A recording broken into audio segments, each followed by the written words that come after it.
Yeah. Well, at least hopefully not all turning over now. At least they've got a link in.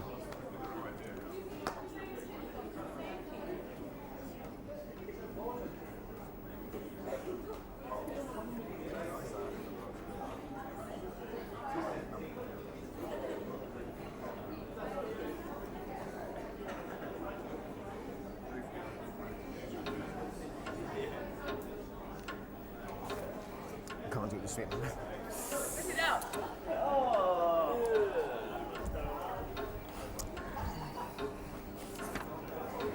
Good morning. I'll do it Saturday morning. Right, here we go.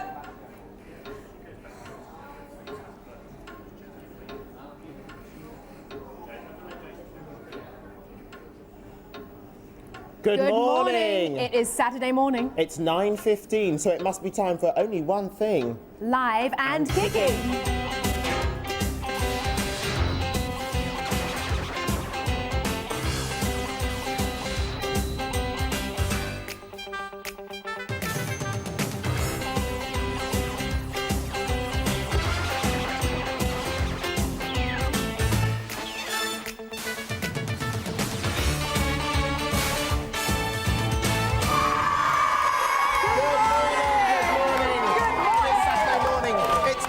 And this is the hottest show on British television. It absolutely. Ouch!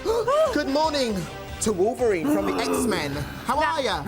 That good, eh? Yes, of course. Please Still don't. a bit aggressive for this time of the morning. Anyway, our guests have travelled the world to be with us this morning. We've got the Baywatch babes. Now, they've flown all the way from California just to be here. We've got INXS. They've flown all the way from Australia just to be here. Good day.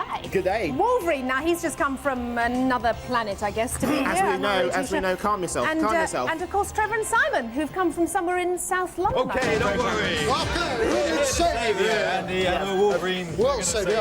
Of course. Yeah, really. Right. It's a bit early on for this kind It of is, I thing. have to say, yes. And it's a bit too early to be getting into this kind of thing, guys. Does anyone need saving? Does anyone need saving? You need saving? We'll save you.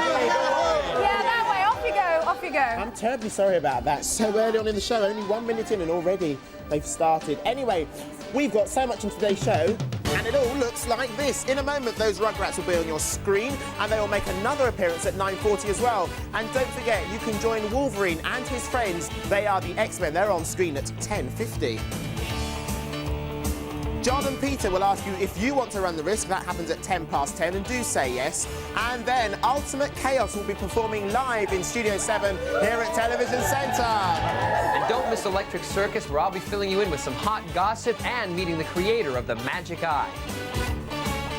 Plus, throughout the morning, you can get on the hotline to the stars via your telephone line. There's Terry Nutkins, he's on the show. The 2 stars from Baywatch, plus INXS. Keep watching. Now, not only that, Wolverine has brought in some fab gifts. Have you brought these in this morning for us? Yeah, steady on. Thanks very much. Now, if you would like to win all of these, you have a chance of winning them later because we've got a wonderful competition. Now, as we said, we've got loads of guests for you to talk to this morning, including Terry Nutkins, Yasmine and Jaason from Baywatch, and also Michael Hutchence and Tim Farriss from INXS will be in the hot seat. So all you have to remember is this telephone number. 8181. Brilliant! They did it. It's so simple and so easy, but now it's time for a pop video. This is Pato Banton and... Hello. What's going on here then? Yeah, we hear you're into saving, Andy. Yeah, saving money, that is. You're as mean as Martin Scorsese's Mean Street, you are. Yeah, get off. Get off, you two. Here's Pato Banton. Come back. Baby, come back. Come back. Baby, come back. This is the first time it's here today. If you run away, I'm asking you for the first time, baby. Love me enough instead.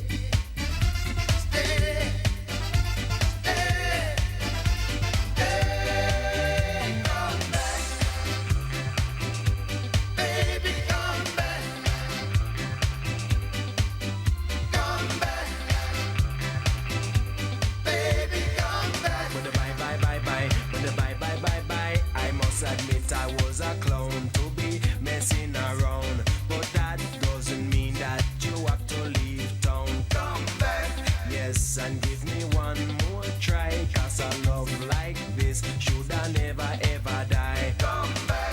Yes, with me color TV and me CD collection of Bob Marley. Come back. Yes, with me bag of Sensei, and we can be together for eternity.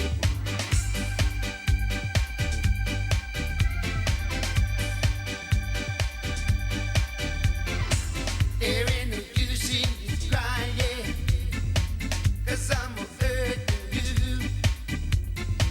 I shouldn't be flirty, but now my love is true.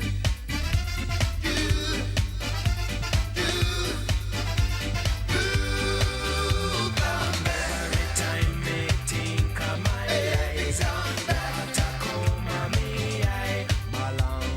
Every time me think of my eyes on that Tacoma me I but she gone and she not come back. Me beg her please on me knees, and she still never stop ready. She ready, and gone she gone. She and the man with the removal van. Come on. Baby, come back. I love that video. That is a really good video. We have also got Ultimate Chaos singing live their new debut single, Some Girls, a little bit later on. And I just wanted to tell you, there are only 61 shopping days left till Christmas. Oh my goodness. Don't panic. Oh my, I'm going now. Don't panic. Don't panic. I just wanted to let you know that. Good heavens. She's just basically reminding me to make sure I buy her a present on time this year. Anyway. Absolutely. Now listen, thank you very much for all your letters. We've got this one here. It says, Dear Andy, has Emma ever heard of the town called Bacup? I don't think she will have. Well, Rachel Ashworth, who lives in Bacup, strangely enough. Bacup. Let's check. Does Emma know where Bacup is? Look, I know you think this is really funny. Yeah, go but on. I tell you why I know it, because also people get very annoyed because it gets called Backup, because it's spelled B-A-C-U-P. But It gets is there, actually Backup, called... I'm sure. It is actually called Bake-Up, and of course I know about that because baking, cooking... Of course. Of Celebrity course. chef Now, that I you have are. actually been there because it lies in the Rossendale Valley, which has very beautiful scenery, which is in Greater Manchester. Right. And the way that you actually get there is, well, what I did is I went off the M6 and I turned onto the M62 and I headed north towards Take That Country. And then what you do, if I can remember rightly, is you go off junction 21 and you turn left onto the A640. Now, the A640 takes you to the outskirts of Rochdale, which of course is where we know Lisa Stansfield lives. Oh, Whitney. So then, from there, you actually have to go on the Whitney. No, Whitney, I'm better than 671 Bobby. towards Whitworth. And if Sorry. you keep going there, you eventually reach Bacup. And of course, there is a town actually nearby Bacup, which is called Rossendale. Now, there's a town very nearby that has very famous footwear and textiles. I'm sorry, you asked me. Oh, yeah, sorry, yeah. And I have been there. Well, yeah. I'm sorry, but I have been there. You'll never guess what I dreamt. Anyway, yes. Somebody from Baywatch came don't want to know. Anyway, moving right along. Dear Andy and Emma, on Friday the 7th of October, I went to the BBC Big Bash at Hurrah! the NEC Birmingham. It was really good except for one thing. With me, I took a photo album with over 150 photos and autographs of famous people that I've met over the past year. Now, the album means so much to me, but a girl I was talking to asked to look at it. And while she was looking at it, I got pushed away from the crowd and I lost her. So the problem is I have lost my photo album. I'm so upset, so could we do you a huge favour? Could you ask her to send my album back? She will give you a reward. It's Claire Jordan, and please will you get in touch via Live and Kicking because she really wants that album back. So Claire, we've done it for you. This is a real lost and found at the Big Bash. By the way, hello to every single person we met at the Big Bash. It was great fun. Now, this has also come to do with the Big Bash. On my way out of the BBC Big Bash last Saturday, my friend noticed a film on the floor that had obviously slipped out of someone's camera. We picked up the film. My dad had it developed thinking it was our film. Now we've seen it, we've realised that the photos aren't our photos, but we decided to send them in to you so hopefully you can get these photos back to who they belong. This has come from Verity, who lives in Shropshire. Now, if I show you the photos, now, when we looked at them yesterday in the office, we thought the film may well have belonged to these two girls. But last night I had a thorough look through, and I think the film actually belongs to these three boys, who are something called Banging Tunes, and they're obviously some sort of drummers. Oh, that's an attractive photo. Because they're in every single photo you see. So if you are from, well, maybe you are the two girls at the, in the first picture, there we are. Maybe you're the two girls in that picture, or maybe you're these guys. If these pictures belong to you, talk to us and we'll get them back to you. But we would like you to send the money on to Verity because she has had them developed for you, and they are the glossy ones as well. Yes, so keep getting all your letters into us here at Live and Kicking, PO Box 8181 London W12 6LA. Right, now, it's Baywatch's... Sorry, it's because I had that dream about Pamela Anderson. Baywatch's newest stars, Jaason and Yasmine, they're coming on the show this morning. So is Terry Nutkins, and so are INXS. But now, they're cute and cuddly, and it's time to meet the family. And I do think this one still looks like Chris Evans, I have to say. It does. It's a rug.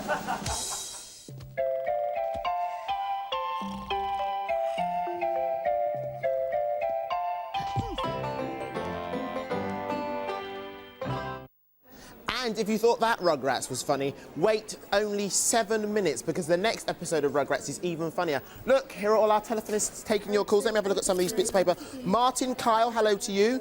Who's this? Let's have a quick look. Owen Oso, who lives in Scotland, hello to you. And finally, who's this? Joanne Millchild in Upminster, hello to you as well. Don't forget, if you want to phone us, this is our phone number. 081 811 8181. That was one piece of music, and this is another piece. When will I be famous by Bros? It means it's time for Famous for 5 minutes. Now, I've got 2 clues to who we're going to be making famous for 5 minutes today. A rocket, Stevenson's rocket, there we are, that's one, OK? And the other is this, a pot of ICI paint, OK? Now, only if you live in the area where these two sort of have something to do with will you know that it could possibly be you. Kevin, our cameraman, is at ROB. Kevin, in you go. Let's have a look inside this person's house to see who we're just... or even just who we're going to surprise. Doors open, in we are, and can I say hello and good morning to Leanne. Where is Leanne? There is Leanne. Leanne, good morning. Hi. Hello, Andy. All right, then, forget it. Leanne, how are you? All right, thanks. Good, good. Now, you're at home waiting to go where? Where do you go at 9:45? Dancing. You go dancing at 9:45. Not today, Leanne, I'm afraid. Not today. Now, you've got your mum to blame for this. Do you like karaoke? All right. It's all right. Do you like dancing? Yeah. You do. Which of those 2 things would you prefer to do on live television? A bit of dancing or a bit of karaoke? Go on, Leanne. Which would you prefer? Dancing. Dancing. Well, Leanne, I've got something to tell you, I'm afraid. We're not going to get you to dance, sadly, because your mum told us that you'd like to be a TV presenter. Is this true? Is this true? Yeah. It is. Well, it just so happens, Leanne, that today we've got an outside broadcast from somewhere near your house. 1 second, stay there. Zoe Ball, good morning. Good morning. Well, Andy, good morning to you. I like to think of myself as a person who keeps her feet firmly on the ground, but not this morning. Here I am, 50 feet up, on a firefighting hydraulic platform overlooking Teesside Airport, where they train firefighters from all over the world in aircraft fires. I'm very much looking forward to meeting my co-star or co-presenter this morning, Leanne. Hello, Leanne. Can I go down now, please? Back to you, Andy. Oh, Please. behave, Zoe, for heaven's sake. You see, it's National Fire Prevention Week this week, and Leanne, we've decided that you ought to go and help Zoe present our outside broadcast today. Yeah? Now get up, Leanne. On your feet, go outside your front door, because obviously we need to get you to Hello? Kevin? Kevin's our cameraman. Kevin! I think Kevin was out on the tipple last night. Anyway, Leanne, look, switch your sirens off. Shush. Leanne, can you still hear me? Kevin, can I see Leanne, please? Thank you. Leanne, we have got a fantastic mode of transport to get you to Teesside Airport. There it is. There is a man from Durham County Fire and Rescue Brigade. Alan, good morning. Good morning. So you're going to look after Leanne, yes? I am, yes, all day. OK, Leanne, off you go then. In you get to the fire engine. And we're taking you to Teesside Airport, where Leanne is going to present. She's going to be another presenter on Live and Kicking this morning. It's so easy. Don't forget, the Rugrats are only 4 minutes away. We'll go back there in an hour, but now we go over there to Emma. Leanne looked a little bit shocked there, I think. But anyway, it is now time. We'll have another update from them in a minute. It's now time for Nobble the Wobble, that fab computer game that everyone is talking about. And you did take me at my word last week, and you've sent in loads of pictures to decorate here. I've got lots of good ones. And this one, I'm going to read this one out because this has been sent in to me from Olivia Furs, age 11. And I just thought that was a really good, bright, cheery one there. So thank you very much for that. Keep sending those in. Now, there's no need to show you how to play Nobble the Wobble this week because, of course, you already know. But don't forget, the more wobbles you nobble, the better the prizes you win. And also, keep looking out for that stripy bonus wobble because if you manage to vac him up, then you can absolutely get our exclusive, not to mention expensive, Vacman backpack. So let me just tell you what is on offer on my prize trolley this week. Delayed reaction, guys, I'm sorry. Let's tell you what's on my prize trolley this week. For 1 to 2 points, you can get a giant jigsaw. For 3 to 4 points, a deluxe art case. 5 to 6 points, a large rabbit. 7 to 8 points, an electronic organizer. 9 to 10 points, a Game Gear. And the bonus prize, a Vac-Man backpack. Could somebody please hang up the phone in between each week, because it won't work if it's not hung up. Anyway, I can pick it up now. Let's go straight to the phones. Hello, line 3. Who's there? Vela Smith. Sorry, what's your name again? Vela. Vela. Hi, Vela. Where are you calling from? Shetland. Shetland. How wonderful. Okay, are you ready to vac, do you think? Yep. Not feeling too tense or nervous? A bit. A little bit. You'll be fine. Take a very deep breath. 3, 2, 1. Off you go. Left. Back. Back. Right. Back. Back. Back. Left back. Right back. Left back. Right back.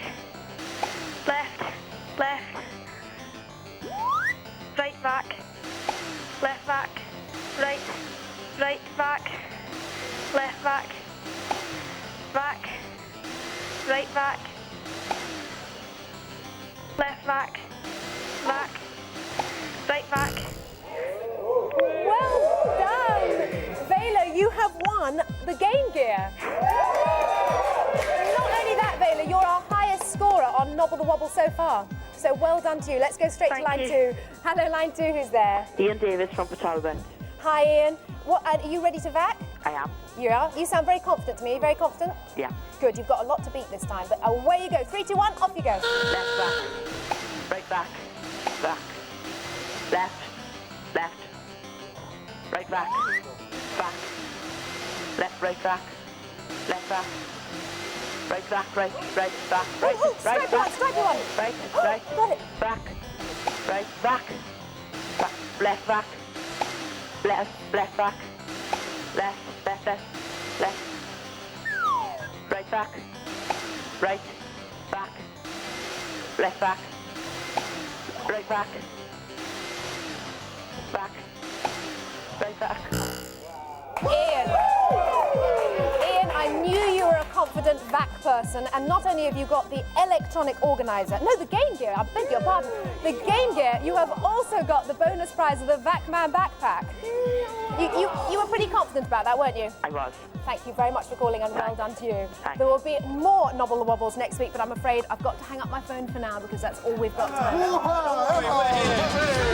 We're here, Emma. Don't worry. We're still looking for someone to say. Yes, I do. Save all your kisses for me. Save all your kisses for me. I don't think I'm the person Bye to bye, say Emma. Bye bye. Bye. Off you go. Off you go. Yes, I think somebody needs saving over there. Oh, yes, okay. Don't worry. We're coming. Okay. Come here. While they go and rescue somebody else, you get revived with this. It's Rugrats again.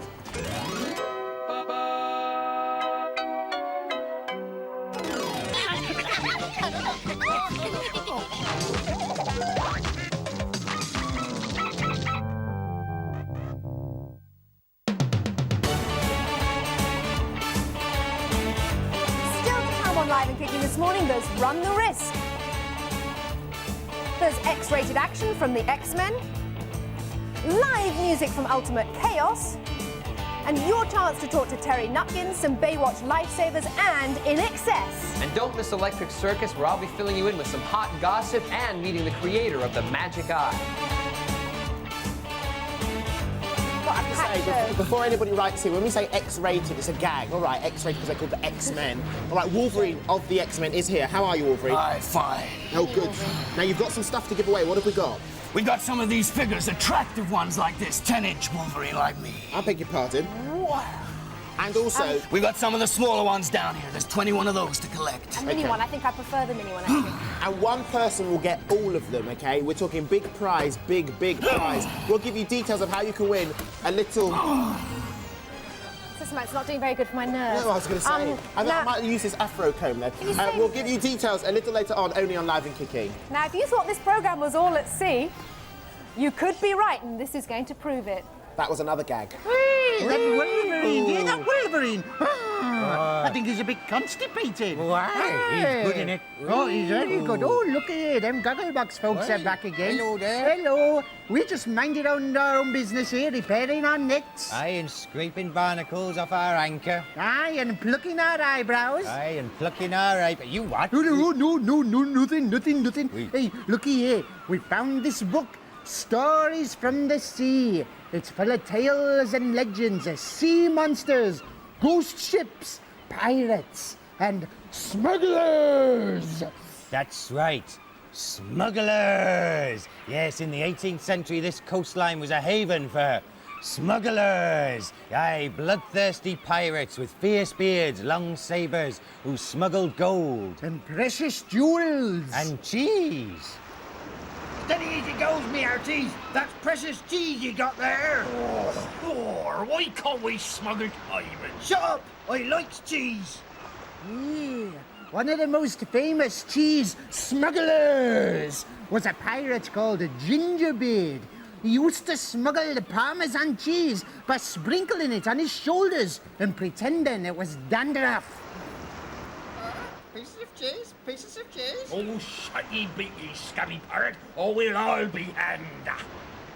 Aye, he was a clever old smuggler, was Gingerbeard, though it was only later in years gone by they found out Gingerbeard wasn't a beard at all. In fact, his beard was made of wheat. Hey. Aye, he'd been smuggling wheat as well as cheese into the country. Aye, and in truth, it turned out that he was the man who invented cheese and crackers. Aye, that's right, cheese and crackers, but our tales of smugglers don't end there, no. 1927 was the year of the great famous carpet famine, when households all across the land were suddenly without a carpet. What are we to do? We're carpetless. Oh, try to stay calm, my dear. We'll manage somehow. Yes, they were the famous rug smugglers. Oh, rugs were smuggled into the country from all over the world. I don't know why we're bothering. They sell these at Habitat. Yeah, well, at least they don't stink of cheese. So there we are. That's the history of smugglers. Of course, nowadays you don't get many smugglers. No, that's right. Round here, there's no more smugglers. I got you out there, didn't I? Smugglers. No, just the seas now. All you see round here is fish and seagulls. And of course, if you're lucky, you never know. You might even see the odd seal. Go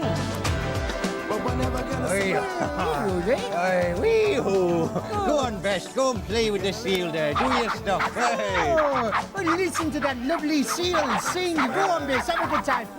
Up with you now. Go on, clear off. Go on. Oh, dearie me. Right now on Live and Kicking it is... Oh, it's exactly 10 o'clock according to our big clock in the studio. And it's time for us to play Pick Your Nose. Yes, it is the game that your television was built for. Thank you very much to whatever brand of television you're watching on. Now, pick your nose. It's very simple to do. You could be a winner. In a moment, I will give you a question. All you've got to do is answer that question by... Yes, you're right, a competition is coming up, so do stay tuned. You're a bit late. Anyway, as I was saying, all you've got to do is answer a question, OK? Get that question right, and if our computer selects you, you win this chair. Look at that. That is the chair. Now, the thing we need to do is test if the chair is comfortable, OK? We need to test. So who should test the chair? Carmela, come here, quickly. Top floor manager. Now, tell me, Carmela, sit in that chair. Is that chair comfortable or what? It's really comfortable, Andy. Thank you. So you too could be at home and say, it's really comfortable, Andy. You've got to search out the Big Bogey prize. And if you do, you could win prizes like this. If you get the Little Bogey, you'll get your very own toy phone. Now, that is a prize worth getting. If you get the Medium Bogey, you'll get your very own cuddly panda. But if you get the Big Bogey, you get your very own Live and Kicking bicycle. So what you... Yes, the bicycle could be yours. So what you're probably wanting to know is, what's the question, Andy? What's the question, Andy? The question is this. In which city is Children's BBC's programme Biker Grove set? Ooh, it's a hard one. Why I man canny good. What do you mean, what's the answer, Andy? I can't give you the answer. In which city is the children's BBC drama programme Biker Grove set? If you think you know the answer or you just want to have a guess, call this number now. 0891 33 99 55. 0891 33 99 55. There's some poor man upstairs trying to make it go on the 08. But anyway, 0891 339955. That's the number to call. The call will cost you 20 pence. The line's closed at 11:30 and you must get permission from whoever pays the phone bill before you use the phone. And you could be a winner. There are 2,000 lines waiting to take your calls, which means that if you phone now, you could get through and win the chair. It's not Brussels, I'm afraid. Okie dokie. Don't forget, you've got to look for the big bogey, because where the big bogey goes...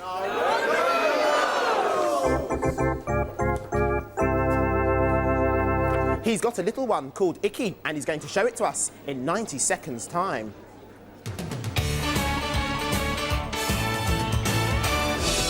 Terry Nutkins has always been really wild about animals, and as a child spent time working at London Zoo.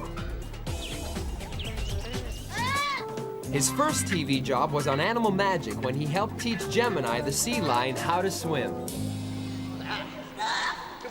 Compared with the bath at home, this small pool next to the main dolphin pool at Woburn is quite a new experience for Gemini. Later came the really wild shows. Well, a jump like Jeff's was an enormous effort, but for animals like Joey, who's from Longleat, it's nothing. He's a red kangaroo. And for his latest series of Growing Up Wild, his love of diving came in very useful for exploring Australia's Great Barrier Reef.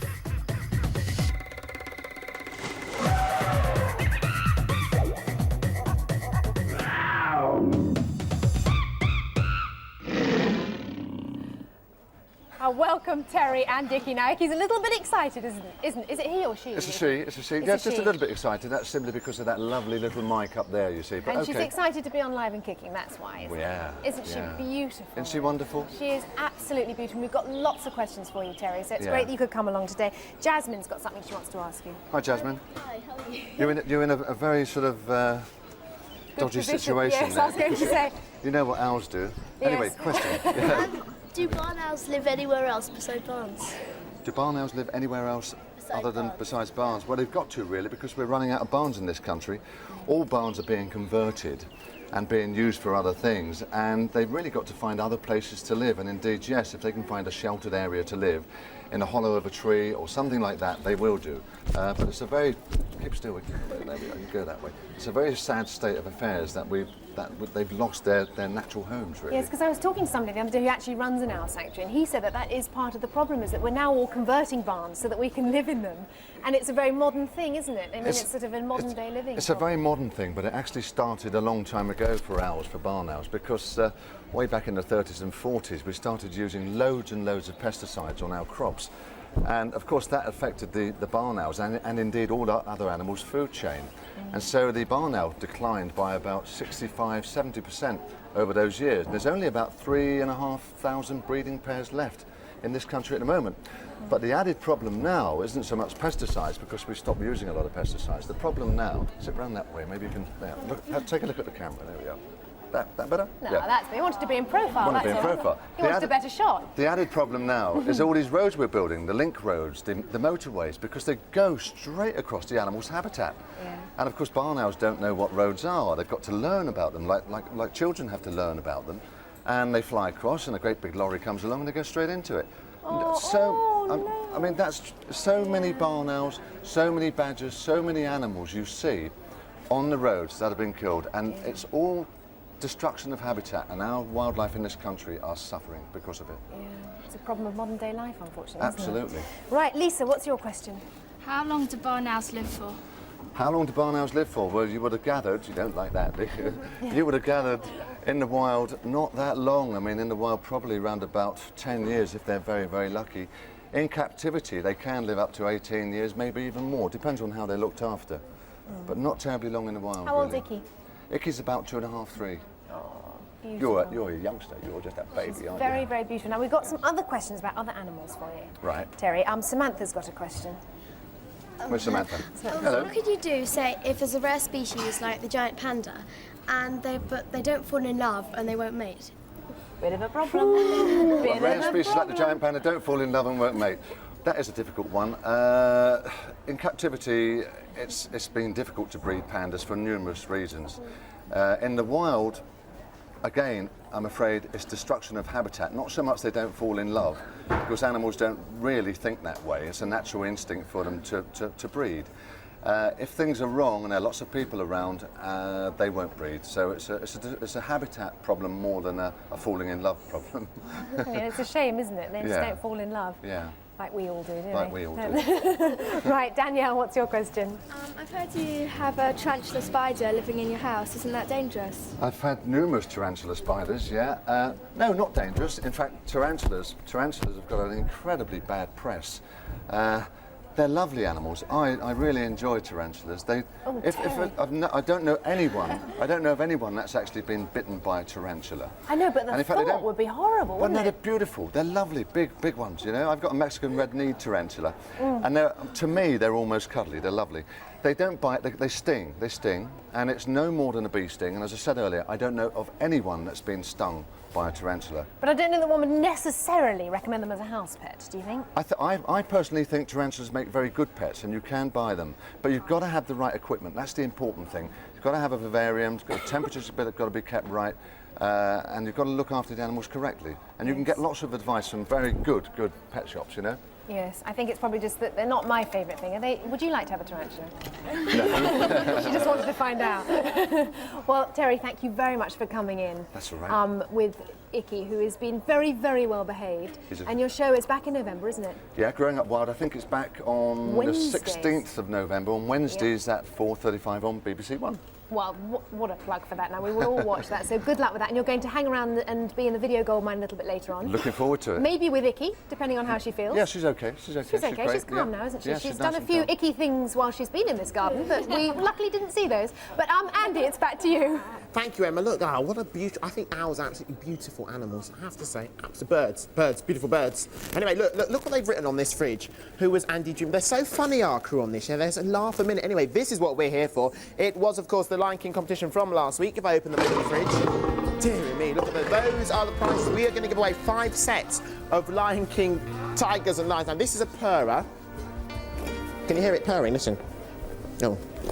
That's a purrer. And this one here is a roarer. Hang on a minute. If you're a winner, you get a set like that. Sweet. Anyway, in you go. In you go. Okay. Oh, look.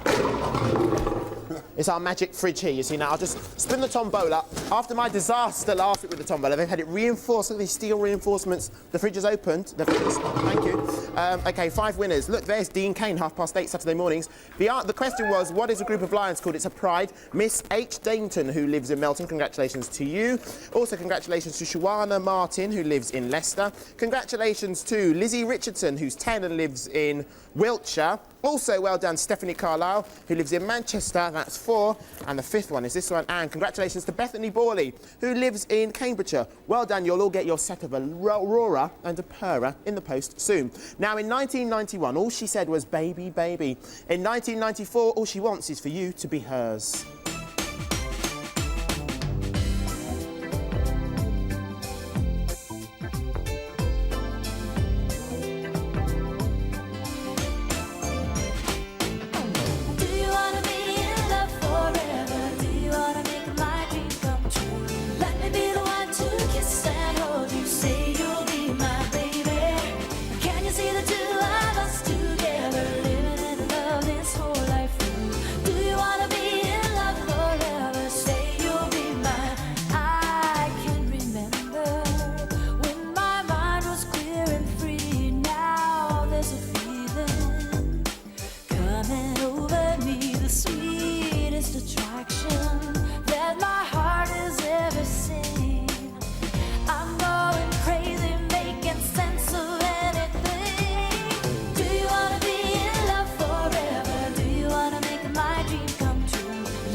Say You'll Be Mine at exactly 12 minutes past 10 on Live and Kicking. Still ahead between now and Grandstand, we have got Michael Hutchence and Tim Farriss for INXS. There are the X-Men. There's also our Baywatch babes. They're on the show as well, and so much more. But I think now we should have a bit more madness, mayhem and guns. Do you think you're ready? Absolutely. Are you ready to run? Am I ready to run? Are you ready to run the risk?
Cold and it's stuck. They're going to base one. Andre is first up on the base. Stephanie, he waits. They're across the wooden viaduct. They have their lever. Base one is secure. Down they come. Through the tunnels of time. Along the bridges. The poles swaying. They've reached the far side. They're now well in to the dark zone. Base 2 is now secure. Andre and Stephanie, they now need to make time up the bridges. We're going up the netting. Stephanie and me together. Andre is already up there on base 3. Base 3. There is now just 30 seconds left. 30 seconds left. 20 seconds on the clock. They're fast. Very fast. Base 5. Exit. Home. To our home zone. Home goal.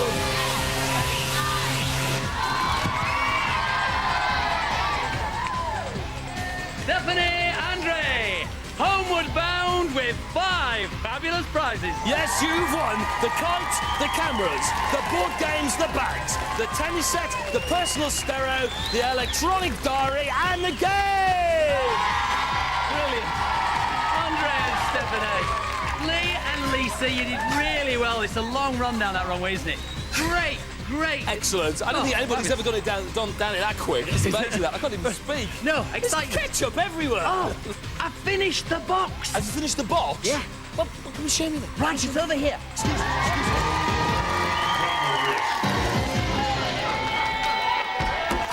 Peter, I don't know what to say. This is absolutely magnificent. You've excelled yourself. I knew you'd be impressed. Do you know what? You look like Debbie McGee. Oh, this is going to go a long way to helping your Simon syndrome. I tell you. It is ticking. There we are. We're through. See you very soon on Run the Risk.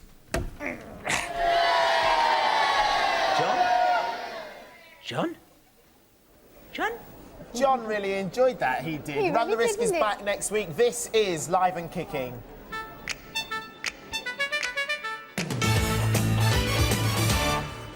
Yo, this is me, Apache Indian, and you're watching Live and Kicking. Can you make dear. it? Oh, my camera's I was going to say, broken. could you make it a flattering shot? But as it doesn't, Andy, I'm not is it sure. working yet? No. Yeah, There we are. Thank you. That was magic. Oh, that's nice. Look, I'm talking and not even moving. Oh, hello. Hey. Oh, no. What are you doing, Andy, anyway? Well, I'm trying to show you, demonstrate how easy it is to make a videogram. There we are. Now we're talking. There we are. Now this is a way of just showing everybody how easy it is to do it. Yes, it is very easy because all you have to do is record your message on a videotape and send it in to us. Care of Live and Kicking, PO Box 8181, London W12 6LA. And of course, we will return your tapes to you as well. And but I think you ought to take a look at the kind of messages you could send us and how beautifully they can be shot by taking a look at this week's badge.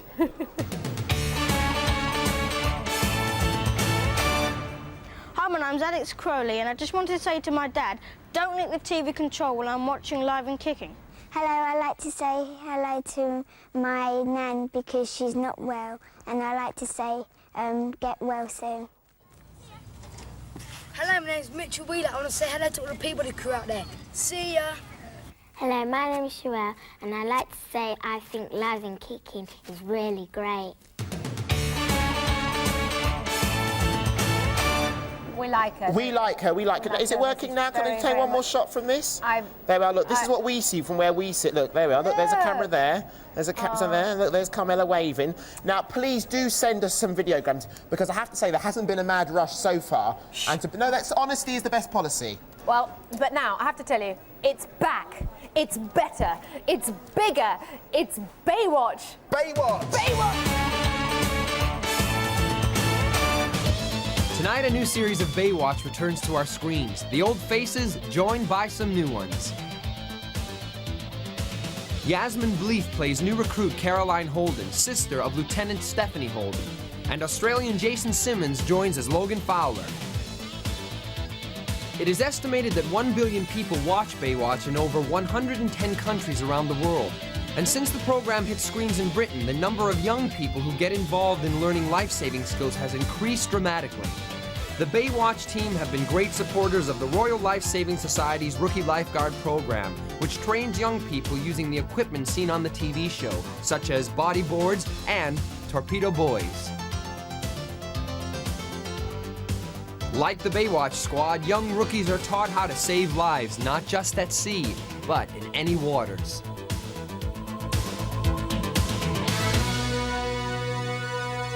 Interesting fact, they even watch Baywatch in Mongolia and also in Bosnia. It is sold to 142 countries around the world, making it the most watched TV show, as John said there. That's amazing.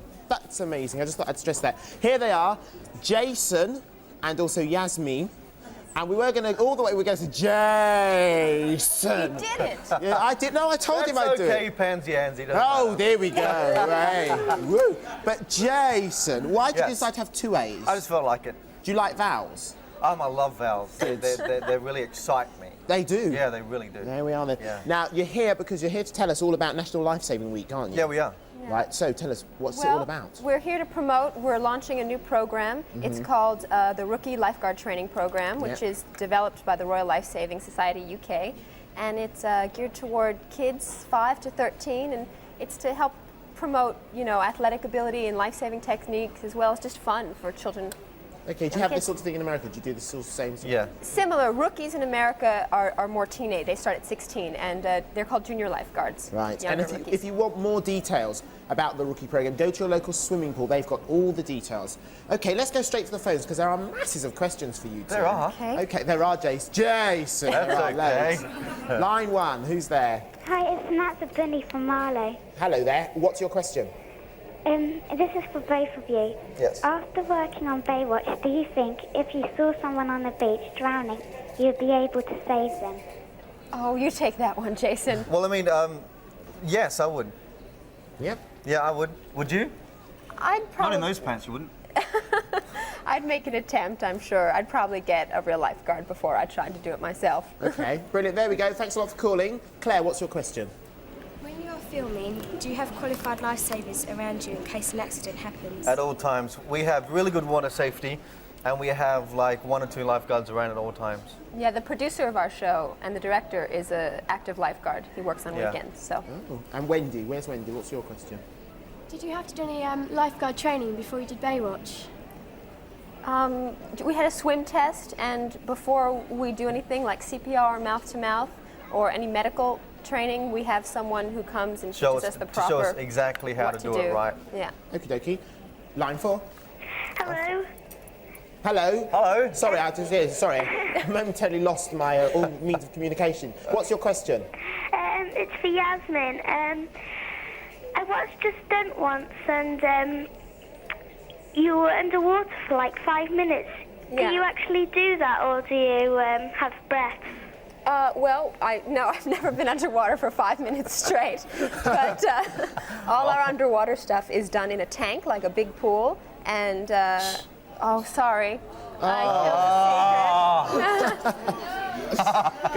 Go on, carry on, Yasmine. You've blown it. No, we come up for breath. I can't stay underwater for more than about 30 seconds, I'd say. 10. Oh, dear. Jaason, don't spill the beans. Okie dokie, thanks for calling. Goodbye. Ben, what's your question? Is it sometimes cold on the beach, even though it always looks sunny? Yes. Absolutely. It's freezing. In December, when we end shooting, it gets down to 50 degrees Fahrenheit. I don't know what that is Celsius, but it gets quite chilly in the water's cold. About like, 12 degrees. Right. So how long is your filming season? What months do you film from? June to December. Which is 6 quite months. long. Yeah. To make how many episodes? 22. 22. Excellent. Let's check those phones again. Line 2, who's there? Hi, Sam Beach from Ipswich. Good morning. What's your question? Has there ever been any romance behind the scenes, or will there ever be? Oh. I'll let Yasmine answer that one. Putting me in the hot seat. Well, I think this was common knowledge. Pamela Anderson and David Charvet were together for a year and a half. Right. And, well, that's it as far as I know. Yeah. Of course, all the men on the show are madly in love with me, so. Of course, sorry. How about you, Jaason? Is anyone on set you got the hots for? Not at all. Okay, fair enough. He said it. Okay, let's go back down here. Priya. How do you feel about being called Baywatch babes? Well, no one's called me a Baywatch babe, but he's a Baywatch hunk. it's part of the show. It's fun, Yasmine? Yasmine? Oh, well, no, it doesn't bother me. I think all television people are sort of categorized, and it's fine. But when you auditioned for the parts, I mean, how important were your acting abilities? Well, I did not. I didn't audition in a bathing suit. If that's what you're asking. Yeah, me. basically. No, not at all. Me either.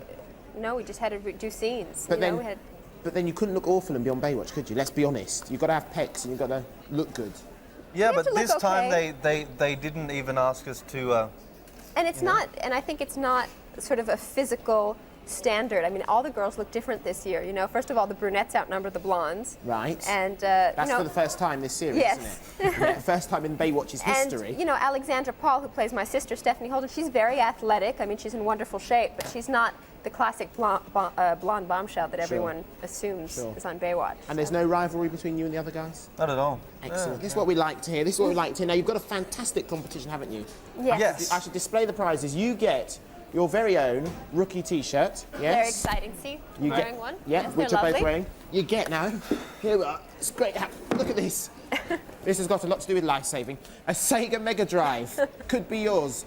Also with Echo, the environmentally friendly game. It's I gather that's how you got this in. Something to do with dolphins. Yeah, so that's there right. is a Water, connection dolphins. there. Yeah, there we are, you see. Yes. And one of these. Now, what is this called? Oh, that's a life-saving can. Right. That's a very cool thing to have. And it's autographed by the entire thing. cast. There we go. So what's the question? The question is, when you're not allowed to go into the water, what colour is the flag? Okay, what flag is displayed that says it's dangerous to go into the water at a beach? If you think you know the answer, write it on a postcard and send it to Live and Kicking, PO Box 8181, London W12 6LA. Jaason will be in the video garden a little later. Thank you both very much. Thank you very much. On Live and Kicking. But now we've got an appointment at the dry cleaners. Hold on. Don't let him have it, Don. The customer's coming in for that jacket this morning, Don. Hold on. I'm trying, Dougie, I'm trying. Oh, he's so strong. Oh, I hate this flipping dog. Don't let him have it, though. Pull. Go on, Don. Hello, sir. Good morning. I've come to collect my jacket. Is it ready? Yes. Have you got your tickets there? My ticket. Ticket, yes. Yeah, there you are. Oh, 377. No, it's not quite ready yet, sir. Do you think you come back in half an hour? Come back in half an hour? If you wouldn't mind, yeah. No, I can't come back in half an hour. No, Well, no. yeah, I think you should, sir. If you come back, because we're having a bit of trouble at the moment. Will you come back? A bit of trouble? Yeah, we're having a bit of trouble. Oh, I can't get this jacket, Dougie. No, don't worry, sir. No, that's not your jacket. No, it's not, sir. No, it's not the gentleman's jacket, is it? No, this is for that fella off the TV, the wildlife fella. What's his name now? Terry Nutjob, that's it, yeah? No, Terry Nutface, Terry Nutcake. Terry Nutbar, that's it, Terry Nutbar, yes. No, Terry Nutkins, and that's my jacket. That's my jacket. That's my jacket. Don, you've let go of it now. Look, you've gone. I've broken my glasses. You can't see for anything now. He's terrible without his glasses. Oh, I'm sorry about that. I'm sorry about that, Dougie. I'm sorry, Mr. Nutkins. No, he's Terry. here. Terry, that's me. My jacket. Well, if the dog's got it, I'm afraid you'll never see it again. I'm terribly sorry, Mr. Nutcake. Here, by way of compensation, will you take this tin of prunes? Prunes? Yes. Prunes? Well, yes. I don't want prunes, I want my jacket. I mean, look, what's going on? That's just a dog. I work with animals all the time. There's no problem. It's a dog. It's not just you guys are out of your brains. No, I don't think you understand. I really don't, Mr. Nutcake. Oh, no, Dougie. Oh, dear, Don. Oh, that's a bit of a mistake, isn't it? You know what's going to happen now, don't you? You should have had the prunes. 3, 2, 1, get ready! Just dear. Goodbye, then. Goodbye, Mr. Nutcake. Oh, now I can see why they call him Nutcase. Oh, yes. He's crazy. I'm sorry about that. There's nothing we could do, you see. It's not our dog, you see. It's a German Shepherd. It only understands German, you see. It belongs to Mr. Fingerhut out the back there. He does all our repairs, mending zips and minor alterations, that kind of thing, you see. He's German, Mr. Fingerhut. He's out the... Oh, I'll tell you about him another time. Can I have some service, please? Yes. Oh, look, Don, we've got another celebrity customer. No, it's not another animal expert, is it? Yeah, listen, please, I'm in a hurry. Oh, yes, I know who you are. You can get out of here. You're that woman off Badger Watch, aren't you? No, it's Baywatch, Don. Baywatch. What can we do for you? Well, I was wondering if it wasn't too much trouble, if you could please clean my swimsuit. Yes, certainly. I'll just give you your ticket. And when will that be ready? I need it quite quickly. It won't be long. Just take your ticket, pop back later then. All right, Would thank you do that? you. That's very nice to meet you. Yes. Bye-bye then. Oh, we're quite busy, aren't Yes, we Don? are. Still, at least no one's brought in a flipping duvet. Yeah. That's true, Don, yeah. All of that business. Hello. I was just wondering if you could please clean my duvet. No, I'm sorry, say no. No, we don't do duvets. We don't do What do you mean duvets. you do? That's policy. You will clean my duvet now. You will clean it now. That is linen discrimination. You will clean it. Clean it now. Get out. You will clean my duvet. You will clean it. He's got a brush. Come on. Oh, dear. The place is on Calm, everyone, calm. Look, calm, please, be careful. I'll report it. Yeah, of course. INXS. Come here. Inks in excess. FACT. Facts, not fiction.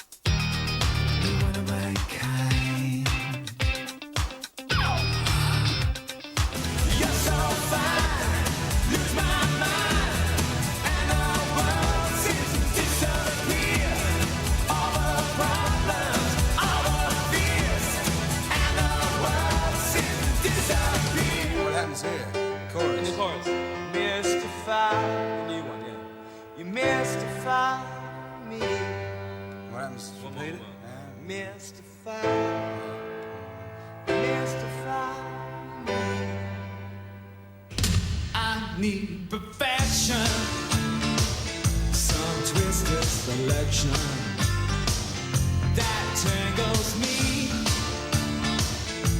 to keep me alive. Well, I am here with Michael Hutchence and Tim Farriss from INXS. Welcome, guys. Hi. And we were just discussing earlier, because you're a bit of a Rugrat fan. I love them, yeah, they're great. Yeah, you've been watching this morning. Yeah. It's cult viewing, you see. Even celebrities watch Rugrats because they're just so good. Now, it said in your fact file that you've been together for 17 years, which meant you started at school. And I mean, That's true, yeah. it is a real sort of childhood dream, isn't it? You can think, I want to be in a band. Well, that's the problem, yes. It was a childhood dream and then it became reality. So be careful what you dream about. But I mean, it's great that you've been together that long It is, period of time. We're very lucky. Not many bands get past about 6 months, actually. No, exactly. So it's nice that you've all remained friends. Well, one of the things was, you know, before we even had a record deal, we'd been together for 5 years, driving all over Australia, playing in some of the roughest places. I read in one place that you said you'd done like 300 gigs a day or something. No, It was some like manic. A year. Was it a year? We see, I was so impressed. I thought it was 300 a day. But it was something unbelievable. But it was something unbelievable, wasn't it? You were kind of going around doing 50 million we things. pretty much took off Christmas Eve and did New Year's Eve. Yeah. Yeah, Basically. and that was about it. Right, now you're going to be in the hot seat with me a little bit later on. Yep. Can't Which wait. will be great because we've got all kinds of things to discuss with you because you've got your greatest hits album coming out on October the 31st. All sorts of things, all sorts of questions you can think of to put to Michael Hutchence and Tim Farriss from INXS, and this is the number to dial. 081-811-8181. But now we need another famous for 5 minutes update, and I think Andy is above me in the roof garden. Are you there? I'm here indeed, Emma. Now listen, don't forget, if you want to play Pick Your Nose, the question is, in which city is Biker Grove set? Name that city if you think you know the answer. Call this number now. 0891 33 99 55. 0891 33 99 55. I didn't know I was going to stand here with my arms because wait, 9-1. Anyways, because I'm so excited because earlier today on Live and Kicking, we decided to make Leanne famous for 5 minutes. She wants to be a TV presenter, so now let's go to Zoe, who is at the Teesside Airport, where they train firemen to fight aeroplane fires. Zoe, are you there? We are here, and Leanne is with me here. How's it going, Leanne? Are you enjoying the training? Yes, thanks. Yeah, am I a good trainer? Yeah. Yeah, she would say that. Here we are. Now, there was a competition for schools to enter to design a fire safety display. We're going to have a quick peek at some of the schools. Our Lady in St Bede's School here. And David, can you explain how this display works here? Yes, a fire will start in the office building here and the roof will explode. Right. Now, to put the fire out, you have to answer a question on the computer. Right, OK, and then what happens if you get the question right? If you answer correctly, the fire engine will run down the road to the office and the fire will be put out. All right, but if you get the question wrong, Peter? Gravestones come up and the priest comes out to bless the dead, like so. Let's have a look. Oh my goodness, look at that. That's fantastic. Well done, lads. You did really well. And also from Our Lady in St Bede's School, we have Claire and Rebecca. And your display here, do you want to explain a bit about that, Rebecca? Well, you use the model by with the book and you answer the questions by pulling out the tabs, whichever one you think's the right answer. And if you get the questions right, you move the little doll around to the 5 points until you get to safety. That's fantastic. Even a little staircase down there. Well done, girls. And here's Manor School. You're right, Leanne. You're still with me. Manor School. Donna, you're going to explain how your display works.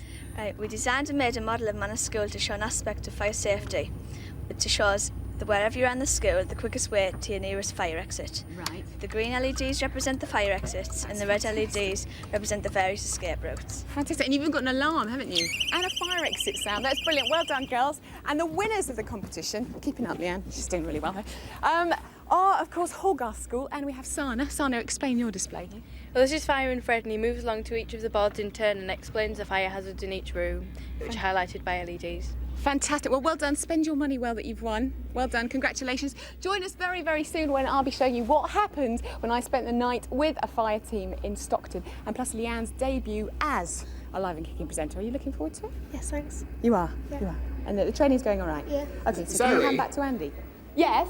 Well, I was going to say, Zoe, have you actually taught Leanne anything? I mean, you certainly, I hope you haven't taught how to dress in a coat like that. Oh, I mean, thank you very much. No, well, come on, Zoe. That's not normally your stylish self, is it really? Now, listen, excuse me, when you go up in a hydraulic drill in freezing cold fog in the morning, you want to be warm and comfortable. That's the main thing. Challenge Annika. You know, Annika wears things like this, don't you? She does indeed, Zoe. Yeah.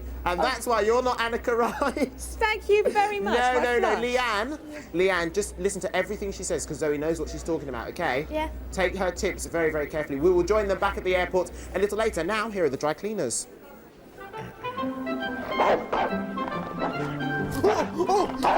Oh, I wish I could speak German, Dougie. Oh, that dog's getting worse, I'm sure of it. Oh, I know, Don. Do you remember I was telling you about the dog? You see, it's a German Shepherd. It belongs to Mr. Fingerhut out the back there. You see, he does all our repairs and minor alterations. He's German, you see. Well, actually, Mr. Fingerhut's from the old East Germany, isn't he, Don? Yes, that's right, Dougie, yes. He had to escape, though, in 1967. You see, he was a bacon smuggler. Now, what he used to do, he used to make suits out of bacon rashers. He'd put on one of his bacon suits, and then he'd walk past the guards, yeah, the Berlin Wall, as cool as a cucumber. He stank of bacon, though, you see. Of course, the secret police, they got a bit suspicious, didn't they? Well, and a bit peckish, actually, and then the game was up. Yeah, still he managed to flee from Germany and he ended up here, and he's been here in that back room ever since, working for us. You see, he never comes out of there, never comes out. He's scared the secret police will come and catch him. That's right, Don. Yeah, we haven't told him the Berlin Wall's come down and all that. You see, despite the dog, we wouldn't want him to leave, would we, Don? Oh, not likely, no. Where else would we get someone who'd work 7 days a week for half a pound of bacon? No, that's right. Well, you wouldn't, you see. Not in this day and age. No. Yes, hello. Oh, hello. I've come to collect my bathing suit. Is it ready yet? Yes, certainly. Yes. Thank you. Don, have you got the bathing suit? I'm very sorry, madam, though, but there's been a bit of a problem, you see. What's the problem? It's shrunk. My dry cleaning machine, she's not You normally shrunk my like our bathing old suit? cleaning. Yes, she's shrunk, I'm afraid. Look, she's just like 2 pieces of string now. Look. I'm sorry. Oh, I'm ever so sorry. no. I'm sorry, I don't know what you're talking about, see? No, it's meant to be that way. You wear it, you know, up here, like so. Oh, that's a barely cover a pimple. Oh, no. Well, I wear it all the time. Well, I'm sorry. No, I'm going to take that back. It's obscene. I'm confiscating it. No, You can you're get out of not. our Can I shop. have my bathing suit? No, you can get out. Go on, get back to your Can I have the other half of my swimsuit? No, get back to your David Hasseltine. Go on, clear out of it. Oh, happy Christmas, David Hasseltine. Go on, get out of it. More from the dry cleaners. Next week we've got a fantastic X-Men competition. All these prizes could be yours. The question is, what are the 2 colours of Magneto's outfit? That's right, and if you have to just watch this episode of the X-Men, keep your eyes peeled because you will see the answer in this. And if you miss it, you'll miss out on all these goodies, so watch it. Previously on X-Men. The humans must be crushed.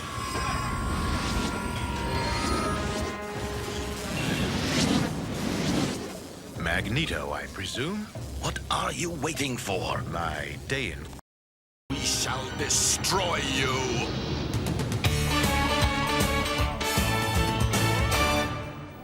Top cartoon, the X-Men, it's back next week, but now our X-Men competition. That is right. Now, the question we asked you is, what are the 2 main colours of Magneto's outfit? What are the 2 main colours of Magneto's outfit? And if you're watching, you'll, of course, know the answer. Exactly. All you've got to do is write your answer on a postcard and send it to Live and Kicking, PO Box 8181, London, W12 6LA. We're still here. We're going to save you. Hey, we're going to save you. We'll save you. Guys, I hate to tell you. I hate to tell you, but you're coming very a little bit too soon. Oh, we'll come back. Sorry about that. Oh, dearie me. Thank you very much to Gemma Thomason, who lives in Chelmsford. I know they said they wanted the item over quickly, but that was unfair. She lives in Essex. Thank you very much for spotting a top mistake in the programme. She was watching Keeping Up Appearances on Friday the 30th of September. Hyacinth said that the train was due in at 11:38, but the clock in the station said 11:35, and the platform clock said 8:45. Shakara! Oh dear, Shakara. Let's have a look at that clip and see just what the clocks all said. So, there is Hyacinth in the station office, and Nice there's hat, the clock, nice hat. and it says 11:35. 25. There we are. But now, as we look at that, the clock says just over 12 minutes to 9. Now, the reason that happened is because British Rail told the BBC that they were not, under any circumstances, allowed to change the time on the station platform clock. But if you thought that was confusing, this is even more confusing because take a look at this bit, because it gets even worse now because, in fact, if you look at the train very carefully, there were, in fact, 2 trains. It's so confusing, this. Look, we're going to tell you, there were actually 2 trains used in the whole thing, and you'll see it in 1 second. They're having a little bit of a chat there. You can't, unfortunately, hear them, but they were talking about the time. There's 1 train, right? And look, I mean, oh dear. 2 different sorts of trains. It's such a confusing spot, not even we know really what we're talking about. But it is very, very confusing and well done. But luckily, the producer of Keeping Up Appearances does know what they're talking about, and they told us as you saw, there were 2 completely different trains used, so you should have spotted that, and the clocks as well. So congratulations to Gemma Thomason, who lives in Chelmsford in Essex. You will get your very own You will win the Live spotted and T-shirt, Kicking T-shirt. and a very well-deserved one, because that was the world's most difficult one we've had yet. Cue Trevor and Simon. Trevor and Simon, you can come in now. Okay. You can come in now. Hey, we'll save you. We'll save you. We'll save you. Why would they save Because, yet again, it's Saviour's Day. We all love Cliff Richard. He is calling you on a Saviour's Day. I hate to leave you guys, but I think we've had enough of that kind of hysteria and madness really from you again. Because we've got ultimate chaos for you. They're here, they're live, and they're singing their new single, Some Girls.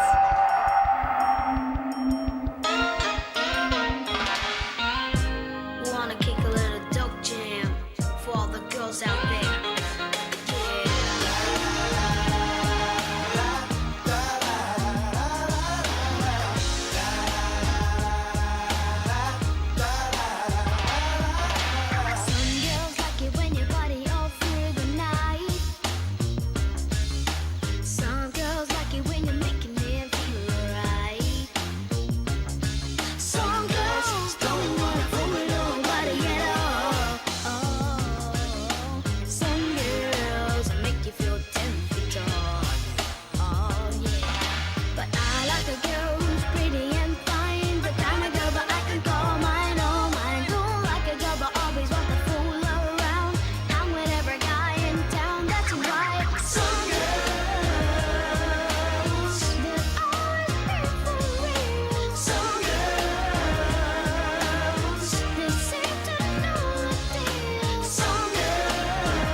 Brilliant. That was your debut single, wasn't it? Their first ever single, Some Girls. Have you got another one coming out?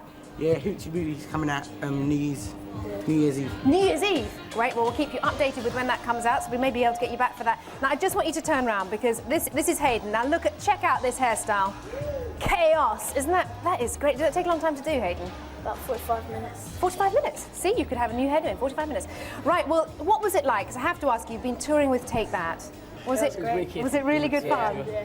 It must have been. So you've got a new single coming out. You finished with Take That now, haven't you? Yeah. So what next? An album, maybe? Promoting the single, really, for now. It's great. Working on an album. Well, it's great, and it's great that you could come here live today. Great single.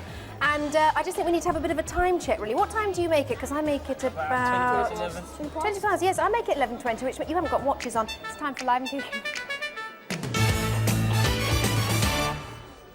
This is Live and Kicking live. Earlier today, we made Leanne famous for 5 minutes. She's with Zoe at Teesside Fire Training Airport. Zoe, how are you? We're fine. Andy, can I just say that you made a comment on my jacket earlier. Where did you buy that shirt? Anyway, enough of that. Zoe, don't worry, I've been hung, drawn and quartered, so I'm off now. You get on with it. We'll get on with it. Now, Leanne's with us. Where are we again? Teesside Airport. Teesside Airport. Here we are. Are you getting nervous? Yeah. You are? Great. But we've had a few training tips.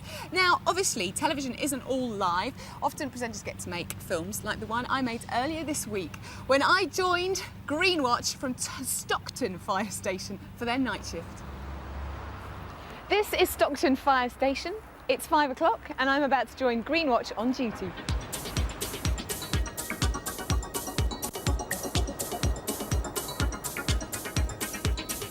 Well, my name is Jim Bradley. I'm station officer in charge of Greenwatch. And so you're the boss, basically? Yes, you could put it like that. So as the boss, have you got any top tips for me as a recruit? Yeah, first of all, don't get in the way. That's the most important thing. It takes a bit of time to settle down into firefighting, so one really has to go to a few, keep their eyes open, be able to read the fire a bit before one can become a useful member of the crew.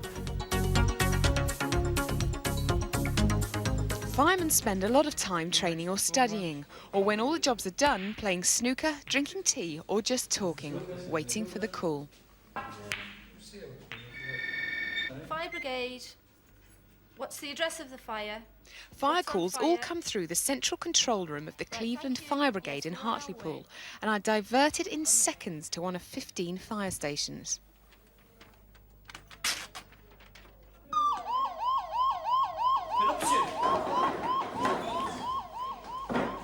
And when the siren goes, no one waits around. Well, almost no one.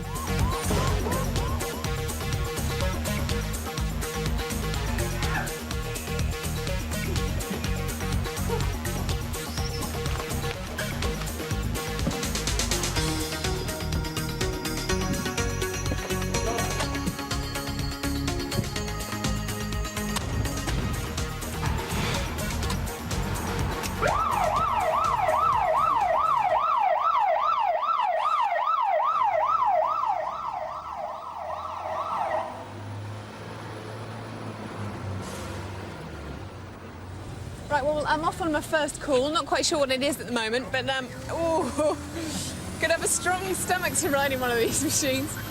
And I have to say, I'm very excited, but a little bit nervous. Just sit back and wait and see.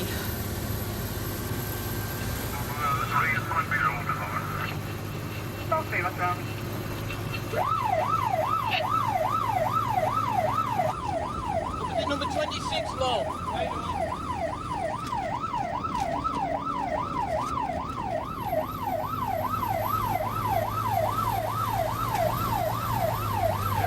Yeah, get my helmet on.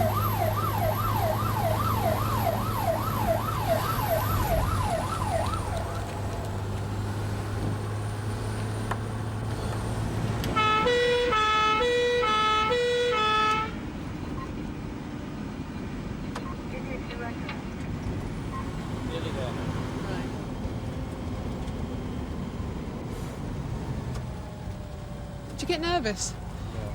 No, not anymore.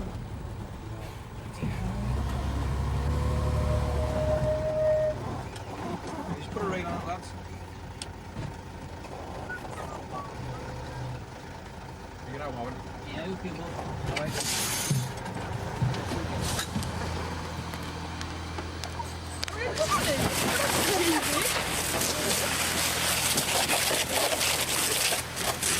Well, that call was for a bonfire, as you can see, which has quite easily been put out. So, all sorted, back to the station.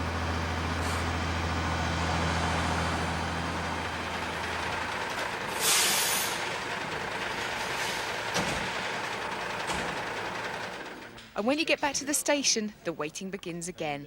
Everyone knows that the next call could be another bonfire or a major disaster. But somehow the crews seem to be able to put all of that out of their minds and just patiently wait.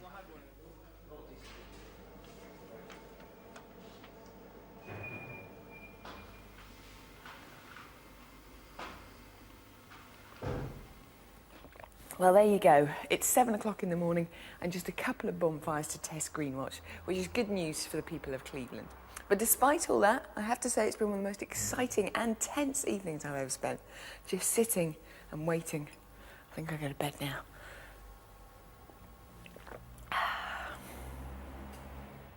And my old mate Jim Bradley from Greenwatch is with us now. Jim, that was quite a quiet night. How's it been recently? Well, the next night was very busy, actually. We had about 15 calls the next night, and we had quite a serious house fire as well.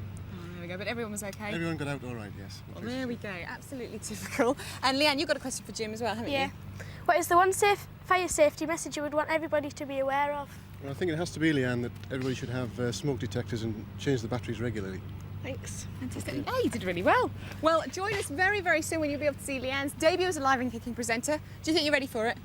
Yeah. Yeah, I think she is. Over to you, Andy, back at the studio. Thank you very much indeed, Zoe. See you a little later on. Now, last week on Live and Kicking, Zoe was at the Big Bash. She's a well-travelled girl. And we decided to set a designer jingle for Radio 1 competition.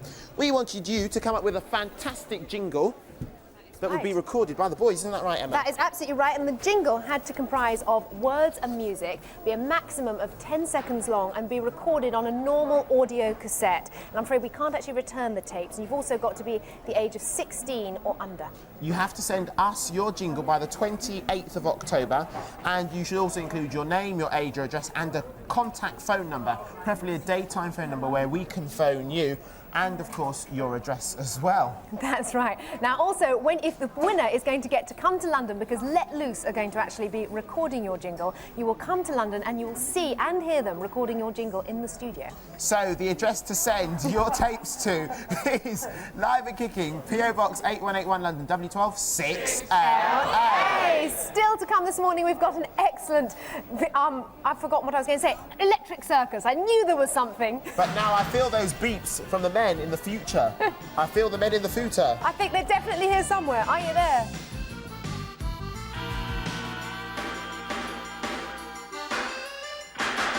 We have come back from the future to your time to find out how have fun. In the future, to save time, all food is virtual reality, like this. In your time, have fun like this.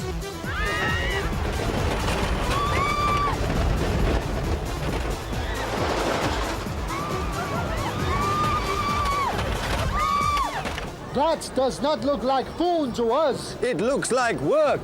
But we will try your foony rides, even if they are a bloody waste of time. When we could be having goody fun like this.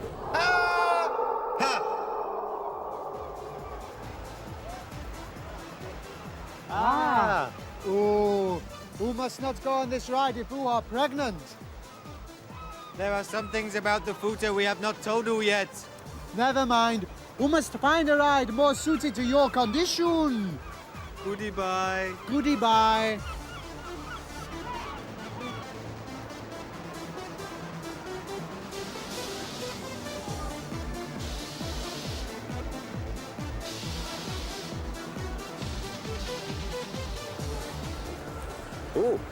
If you are as tall as me, who can ride? Oh, well, how tall are you? How tall are you? How tall? Hey, stupid man! Are you coming on this ride or not?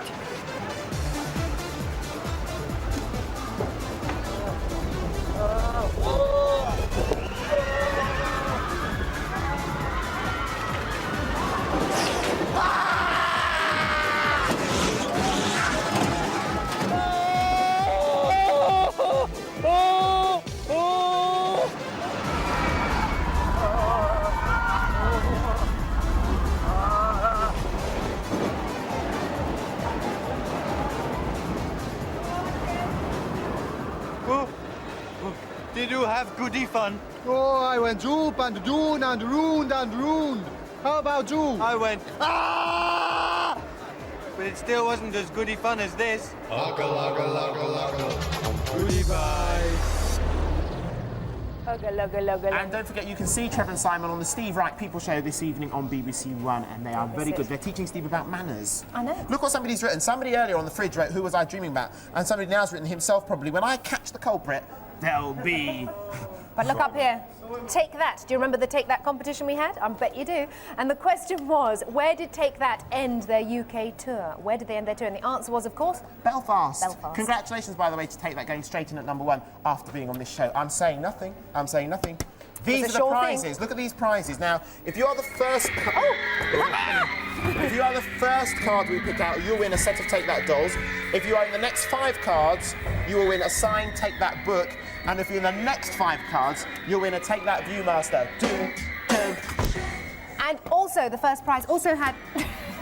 The first prize also had a set of Take That dolls as well. Absolutely. Emma, there is the tombola. Yes, I like doing this bit. Do you think it'll break this week? Let's hope so. not. And they've all fallen out now. Okay. Right. We need to pick 11 cards. So the first card coming out, you are the big winner. You okay? are the big winner. I'm going to dig deep for this You one. win the dolls and the book, okay. This goes to you, Gemma Handley. You're 10, and you're from Belfast. And you got the answer right, so well done to you. Okay, the next 5... Oh, no, you didn't. You're not from Belfast at all. The answer's Belfast. I always do these bits wrong, don't I? I'm so clever. You're in West Midlands. Well done to you, Gemma Handley. Pick You've the next won. 5, Emma. Now we need the next 5. 2, 3, 4, 5. Okay. The next 5 I'll pick the next 5 while you're reading. Becky Pugh, you've won. Also, Dominique Marshall, you've won. Congratulations to you. Zoe Pekliniak, I hope I pronounced that right. You've also won. Jennifer McIlroy and Emma Collington. Emma's always a winning name. Sharon Weston from Surrey, also Kerry Windsor from Hampshire, Jane Morris from Middlesex, Catherine North from Middlesex, and also Emma Maples from Lancashire. Emma. You're all the winners in our fabulous Take That competition. John Barrowman is a man with a plan. He's got his finger on the pulse and he's got his electric circus for you right now. Sure has. Hi, and welcome to Electric Circus. Plug yourself in and charge up the what's going on. Today I'll be bringing you up to date with the new series of Biker Grove. Check out what went on behind the scenes when CJ Lewis, Rosella, and Apache Indian got together to make a video. And a chance to meet the man behind the magic eye, Tom Bachet. But first, you may have seen in the papers last week that computer games have slipped from the #1 spot in children's toys. I spoke to Sega and Nintendo, and Sega said that their retailers are reporting that consumer interest is immense. And Nintendo said it is predicted that shortly, video games will lead the whole entertainment industry. So obviously, they're not worried. This week, I had a look at a new package in the ever-changing world of computers. I'm with Alistair France, and he's from Acorn Computers. And Alistair, you're going to show me a bit about morphing today, aren't you? That's right, John. Now, what is morphing? Morphing's when we change the shape of something. So we change somebody's face into another object, or we change somebody's face into somebody else's face. Ah, well, speaking of, can you show us a bit of morphing here? Let's do that. I've given you some pictures. How about let's get Trevor and Simon, see what we can do with them. In the middle, we'll see Trevor and Simon merge. Coming together, okay. Coming together, Right, so here we go. Here we go. Bing. Whoa! Ah! Well, can we see what we can do with Andy and Emma? Here's a picture of Emma. Ah, there she is, Glam Emma. Here we go. Wow! You like that? I totally like that. No, the thing is, in between there's it almost looks like it's Michael Jackson in a sense. You think? Can we go for a shot where we stop it in the middle? And that's one of the great things of morphing. You know you've got a good morph when it looks like a real person in the middle. That. That's unbelievable. That's what you would look like, Andy, if you were Emma, Emma if you were Andy. Unbelievable. This is very much a top-of-the-range system that I'm using here, but you don't need to. I mean, this is a system that would set you back more than £2,000. But can we morph the price down a bit? No. Well, yeah, why not? We can use this on pretty well any Acorn computer. For example, you could buy an Acorn machine that's around about £400. That's just as capable of morphing. And you could morph on it. You can morph on that. Next week, a new series of Biker Grove starts. Every Tuesday and Friday up until Christmas, you'll be able to turn on and tune in to a slice of Grove life. There are some interesting storylines, including a romantic involvement for Gemma, Barney and Fru get together to do some hip-hop DJing, and bad boy Gary is back on the scene. What's happening? What's going on out here? I know that laugh. Howdy, hi, Canvas. Lovely day for a drive in it. Cheers, mate. One. That's Biker Grove, Tuesdays and Fridays, BBC One at 5:10.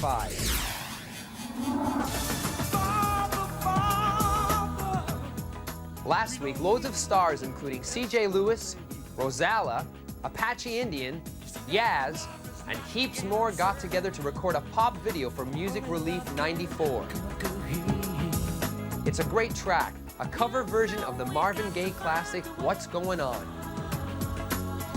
All the money raised from the release of the single is going to help the people of Rwanda.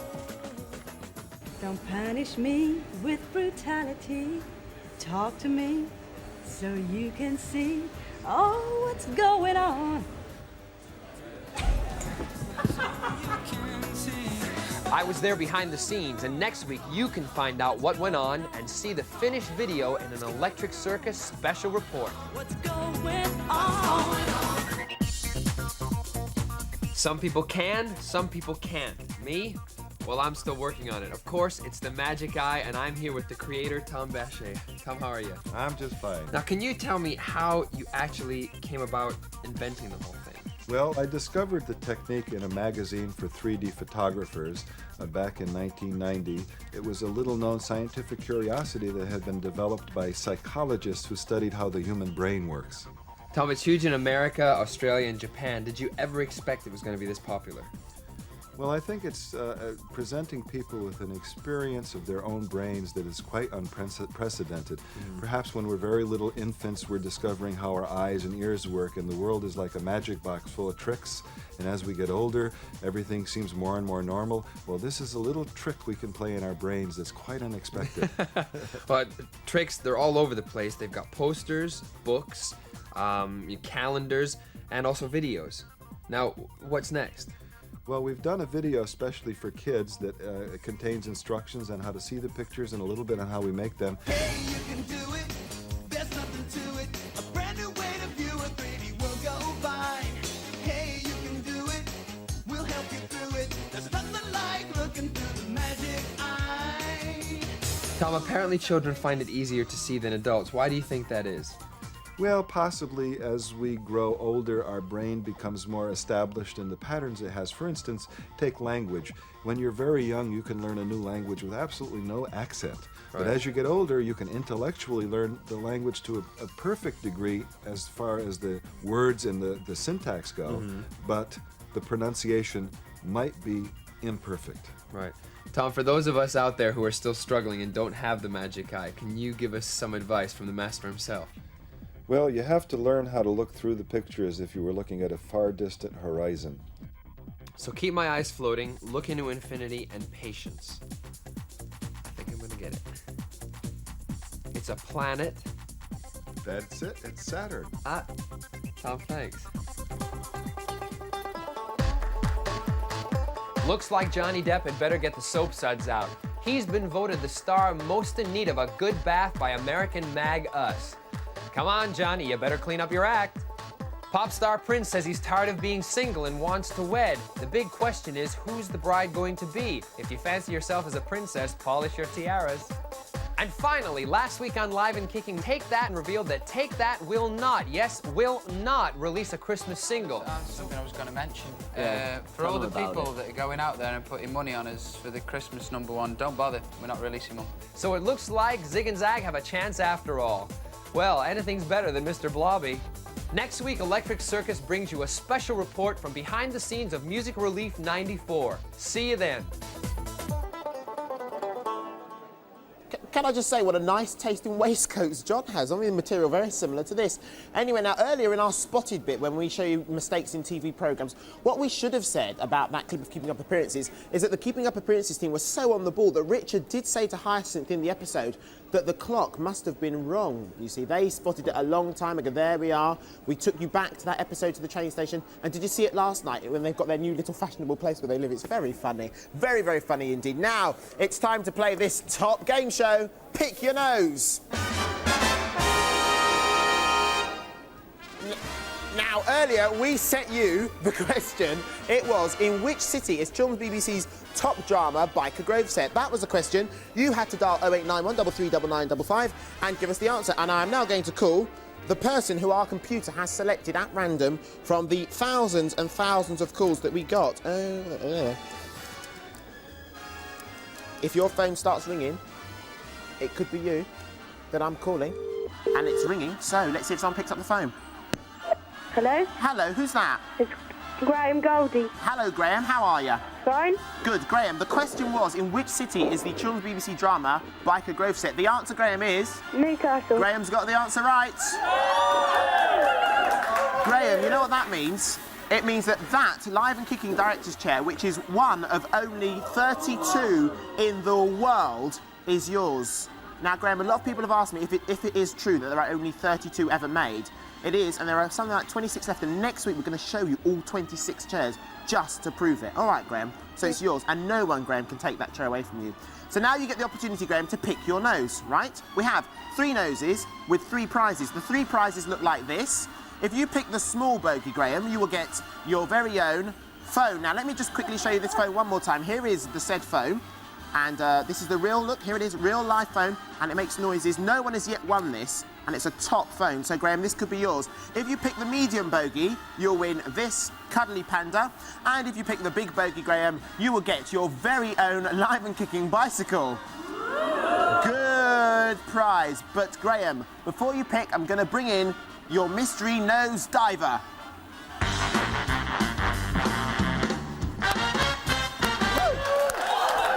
So, Graham, there is the mystery nose diver who will pick the nose for you. You have 5 seconds to make up your mind which nose you want to pick, and your 5 seconds start now. Will you pick the red nose, the yellow nose, or the spotty nose? Where the big bogey is, nobody knows. So, Graham, which nose would you like? Spotty. You would like the spotty nose. Mystery nose diver, please pick the spotty nose. Thank you very much, mystery nose picker. Ha! Do you know what you've picked, Graham? What? You've got the toy phone! Graham, I can't believe it. You've got it. It's fantastic. Listen, hours of fun with your very own toy mobile phone. Congratulations, Graham. This phone is yours, but don't forget you have got your very own live and kicking director's chair. Let us reveal who the mystery nose diver is. Can you believe it? It's Jaason from Baywatch. And just to prove that the star prize was here. Sorry, Jaason, can you pick that nose as well? I love picking Let's noses. just check, where was the star prize? There it is. There it was, in the yellow nose. There was the bike. Oh, there we are. Well, what can I say, Jaason? Thank you very much indeed. Great jacket. Do you like it, Jaason? It's wonderful, wonderful. You can have it after me, OK? Oh, no, thanks. Oh, fair enough. Anyway, time for something completely different now. Don't forget, we'll pick your nose next week. If you pick, don't flick. And when the big bogey goes, nobody knows. My name's Andy Peters, and good night.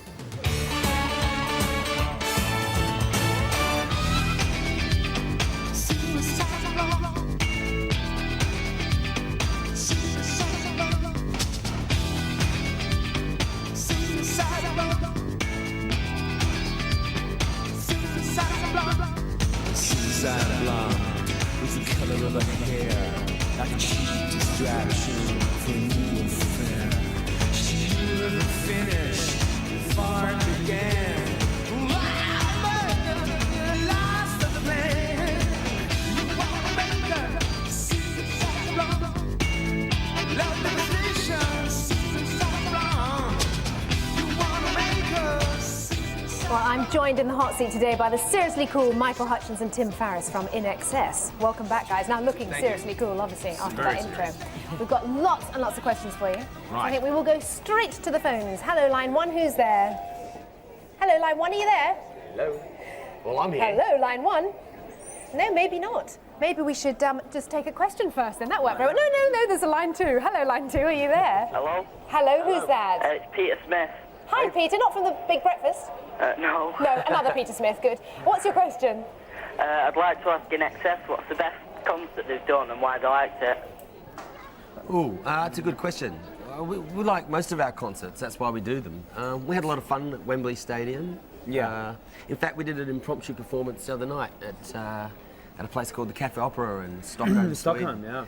And, you know, we just thought we'd get up and play a couple of songs, and it turned into this sort of more of a mammoth event, and it was a really great time. Do you prefer doing sort of small, do you like doing that sort of impromptu thing, or do you like appealing to the masses? Yeah, we love doing impromptu, but we love doing both, you know? Yeah. I think the really big ones are very different than the small ones, but they're both equally It's much fun. The big ones must have a completely different atmosphere, don't they? Yes. They're a bit more nerve-wracking. Yeah, I can imagine. Thanks very much for your call, Peter. Let's take a question from Lisa. How did you think of the name INXS? Good question. Well, it's a lot better than the last name. Yeah, it was better than the last name. What was the last name? The Farriss brothers. Sound like a circus, really. I'd agree. I think it's better than that. I think INXS is a bit better than that. I don't know, you know, we were sort of, I guess there were 6 of us at the time, and we were playing on stages sort of no bigger than these 2 chairs. So it sort of seemed excessive. Am I meant to be talking on the phone, or? No, Lisa's right here. So, there you are. So you got that, Lisa? We take a photo. So did you all just sort of come up with a name together? Yeah, well, actually, I think a roadie thought of it. Yeah, one of the road crew, I think, said, what about INXS? So. Well, it's very nice of you to give him the credit. Yeah. Yeah, well we done forgot to you his for name, listening. but, you know. Yeah, that guy. That guy, Yes, and it was better than the Farriss brothers. yeah. So we sacked him. Let's go to line 3. Hello, line 3. Who's there? Hello, it's Stephanie Clearly from Weymouth. Hi, Stephanie. You're through to Live and Kicking. What's your question? My question's for Michael. It's, is there a person who's been your inspiration throughout your career? Good question. Tim. Yeah. Tim has been very inspirational. The whole band's been inspirational in some ways. You know, everyone's helped everybody out. So. Who were your sort of bands that you liked when you were growing up? Who did you sort of admire? Everything from James Brown to the Beatles and Stones and Zeppelin and a lot of soul music. Yeah. Roxy music. Yeah. Roxy. It just, you know, it changes over the years. Progressively through. Yeah. Okay, that answers your question, Stephanie. Yeah, that's it. Okay, thanks for your call. Thank you. Let's take Bye. another question from Jessica. What is the best song you have ever written? Best song I've ever written. Oh, the new single, Strangest Party. Yeah, welcome to the... Actually, I think all our best songs are on the Greatest Hits record that's being released right now. So. Funny you should say that, Tim. I think it's available in about 2 weeks. They'll pay Jessica later, obviously, for that one. Thanks for that question, Jessica. Wasn't that a great question, Jessica? Well done for that. Let's go Good straight timing. back to the phones. Hello, line 4. Who's there? Jodie Redhead. Hello, Sadie. Jodie, sorry, I've misheard you there. Hi, Jodie, what's your question? If you were looking for a girl singer, could you give some tips on me? Who was you looking for on that? Yeah. Well, I think a good voice is of Good somewhat voice. importance. Yeah. That's a shame, because that rules me out. I can't apply. Yeah, you know, I think it's the same with a man as well. Any singer, you just gotta communicate whatever you're singing, no matter what it is. Even if you don't even have a very good voice, you still have to be able to communicate. And then once you can do that, then you're getting somewhere, you know. And you'd have to be able to get along with the 6 of us as well, which Exactly. probably be the biggest hurdle of all. Well, exactly. Jodie, are you a singer? Are you training to be a singer? Don't know yet. You don't know. You're thinking about it. Yeah. Well, that's where it starts. That's where it starts, so take their advice. Thanks for your call. Love it. Yes, and love it. That's very good advice there. Tommy, what's your question? How long does it take to produce an album? Good question, Tommy. Too long sometimes. Yeah, it can, anything from, a month. It depends who you ask. Some people do it a week. Yeah. They used to do albums in a few days, once upon a time. But now I don't know. It's got a lot more complicated for some reason. It just gets harder to sort of say yes, it's finished. I mean. Yeah. When do you say it's over? Well, with last album, how long did it take us? 3 months. 3 months, really. Yeah. But it was stretched out over a 6-month period. Yeah. Is it very much a team effort? Do you all work very much together when you're doing an album? Definitely, yeah. I mean, the last record we recorded on the island of Capri, off Italy, and just getting there took half the time to make. Yeah. But it was very much a team effort because we had nowhere to go. We were stuck on this island, and you couldn't go out at night. I mean, all there was to do was sort of go for a walk and look at ancient ruins and things like that. And work, make and a eat record. pasta. And eat pasta? Yeah, and eat a lot of pasta, yes. Good, glad to hear it. That always helps when making an album, obviously. Yes. Right, let's take a question from Sammy. What's your question? Who does your washing and ironing when you're on tour? Who does our washing and ironing? Good question. Kirk does. Kirk does it all. We Now, take it all who's to his room. Kirk? He's the guitar player, saxophone. Okay, good. And Kirk does it, does he? I thought Yeah, he he's meant really he nice at that. No. He would if you asked him. No, actually, we usually have someone on the road with us, and they take care of, because you leave a show and you go straight to the next place, and you don't have time to do it yourself, and so we have someone who takes care of all our clothes and make sure we haven't got our trousers on the wrong way, basically. You must have a lot of sort of sweaty T-shirts and things after you've done your concerts as well. Don't know if Yeah, that oh would yeah. happen. It You does. don't want that It's not job, a do you, good Sammy? job, I tell you. No, she doesn't want. She doesn't want the She job. don't want the job, She no. does not want the job. Let's I go back can onto the guarantee you phones. Let's go back on the phones. Hello, line 5. Who's there? Angela Killian from London.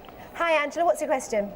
Your music style seemed to change in your album Welcome to Wherever You Are. Right. Is there a reason for that? Yeah, well, that particular album we never intended to tour. And we wanted to, I guess, I don't know. Make a studio album. Make a studio album, experiment a little. We had an orchestra in. Baby Don't Cry we recorded live with a 65-piece orchestra. So literally, you know, after 1, 2, 3, 4, it was 75 musicians playing at once, which was a lot of fun. And we got Was to it do 1, 2, 3, 4 or 1, 2, 3? Actually, he's right. It was 1, 2, 3. I don't know. Maybe we should phone John, the drummer. Right. But you know, we wanted to make an album that was different from others, and probably the next album we make again will probably be different again. It's nice to keep it changing, isn't it? It is. Yeah. Because they're all good anyway. Thanks very much for your Thank call. you. Thank you. Let's take a question from Lucy. Do you think you'll keep going as long as the Rolling Stones? I hope not. You hope not. Why not? I don't know. No, I think that's. I don't. We almost have. We almost have. We're getting there. We just started very young. 17 years. You started a lot younger. We but started you've when been we together the were, same you amount. know, John was 14 and I was 16 or 17, and you're not far from that. No. I think if you still really want, you've got to have a good reason to keep going that long, you know. And if you still have a good reason, then you're still there. You will be there, you know. I don't see why not.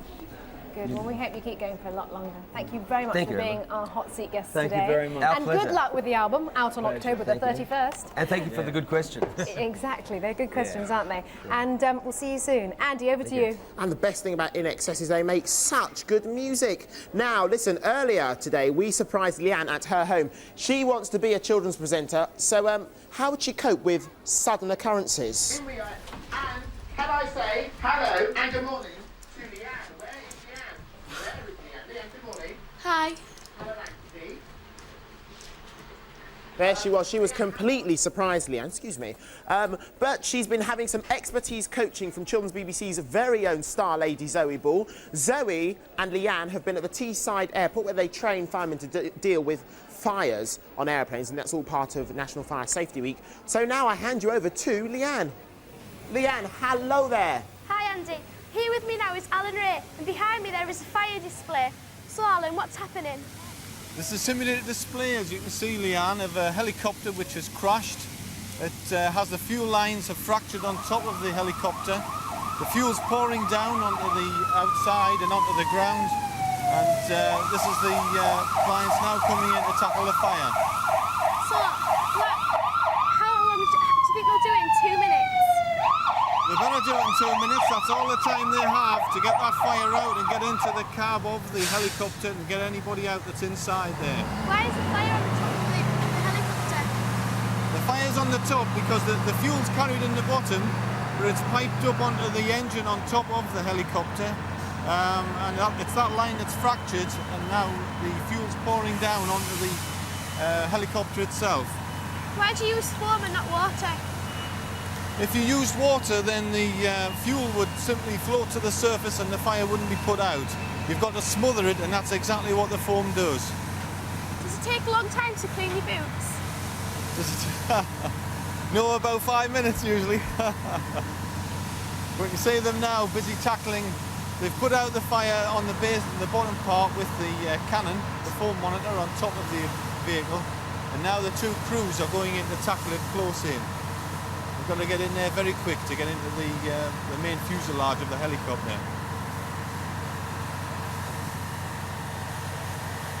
They're nearly there now. They're working well at the back end there. You can see they're wearing breathing apparatus, the two on the right-hand side. It's their job to get into that fuselage as fast as they can. You'll see them starting to move in now, I think. What made you be a fireman in the first place? What made me be a fireman? Oh, I think it's the excitement of the life. As you can see, you never know, as you saw on the earlier video, just how exciting life can be. It can, 1 minute you can be sitting down, having a cup of tea, the next it's racing down the street, blue lights, horns. It's the excitement of it, I think. Do you get nervous? Yes, I think most people do. Doesn't matter how many fires you go to, you're always a little bit nervous until you get there and start working. As you can see, they've put the fire out now. They've gone inside, the breathing apparatus wearers are now inside and they're looking for anybody that's in there. And they're using water now from the jets. The hoses that you see them holding, they can now go onto water once they've knocked down the fuel that was around at the bottom of the helicopter. It's getting very hot behind here, isn't it?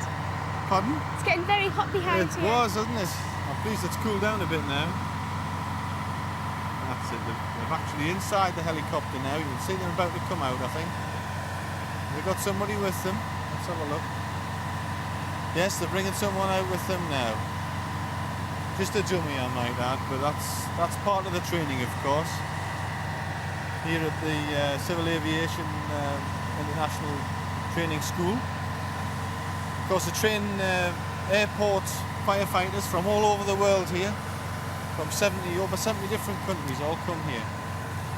Well, I think Leanne Tompkins deserves a huge big round of applause. Give her a round of applause. Woo! You did so well! I think I'm going to be out of a job soon, and I'd like to present you with your famous 5 minutes clock. And I hope it will go on your mantelpiece as a prize possession. Well done, give her another round of applause. Can I also present you with a fire helmet as well, Leanne? A little bit extra, you look well in it.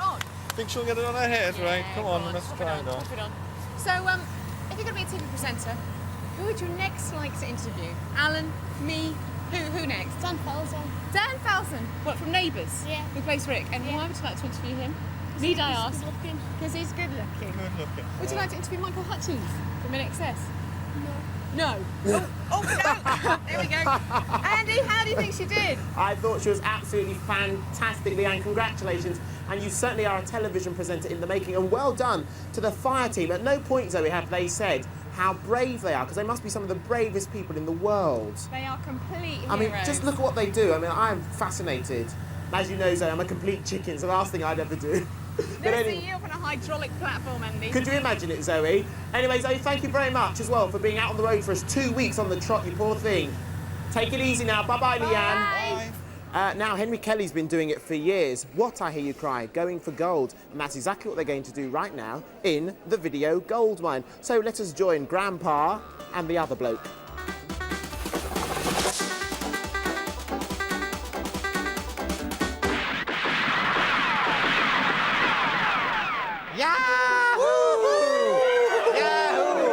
Yes, folks, welcome to the video gold mine with Grandpa and that other bloke. Thanks, Andy. It's thank you. Cowboy Trev is my name. Cowboy Trev and Grandpa Simon, my old-timer friend. How you doing? Howdy, folks! Is Marco in back? No. Okay, fine. Howdy, Grandpa. Anyway, we're going to find out. We're going to look at some videos. We're going to find out if any of them are going to strike gold.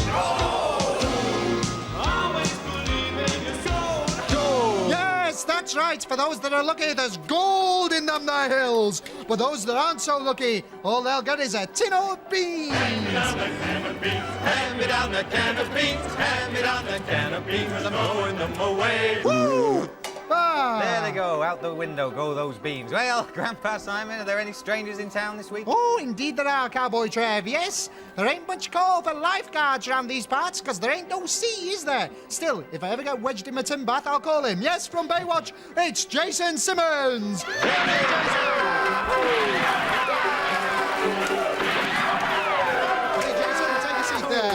Oh, ho, ho. Now, this cowboy, he has a special way with birds. Some call him Dances with Owls, but we know him as Teddy Nutkins.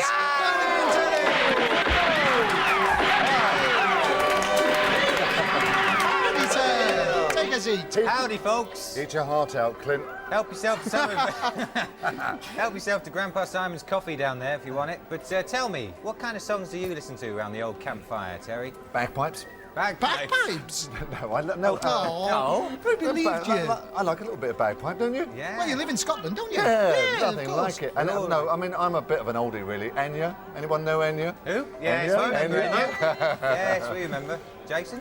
I'll have to say very nice and mellow, Smashing Pumpkins or 9 Inch Nails. Oh, fair enough. Okay, right, well, here's the first video we're going to watch. Can you deal with this, Terry? Stick it in the horse's mouth? Stick it up the it's mouth. Slam. In the horse's That's mouth. where my There you mind go. goes.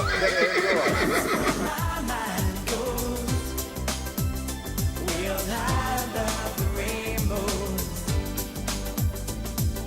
That's where I feel free. I don't let nobody worry me. I don't know how to talk to the world. What's the point if no one listens? When they try to put the words in my mouth, it always feels like something's missing. So I guess I'll stay a million miles away, all alone in my daydreaming. That's where my mind goes. We'll hide the rainbows. That's where I feel free. I don't let nobody worry me.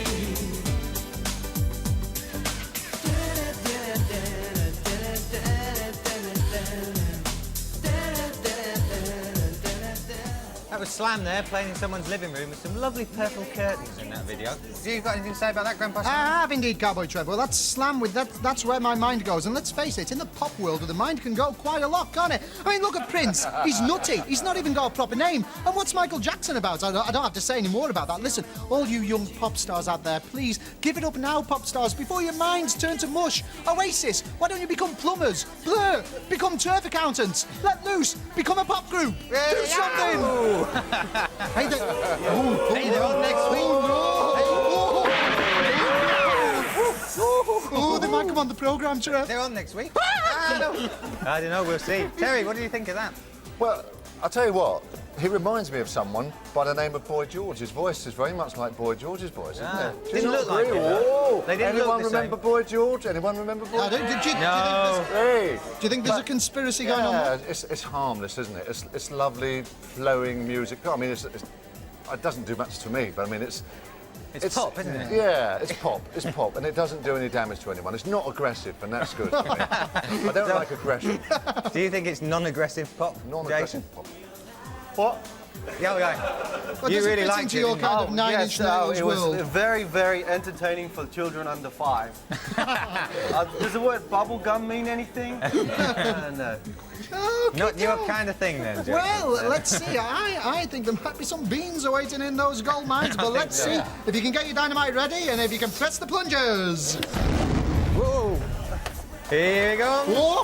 Oh! Just as I suspected.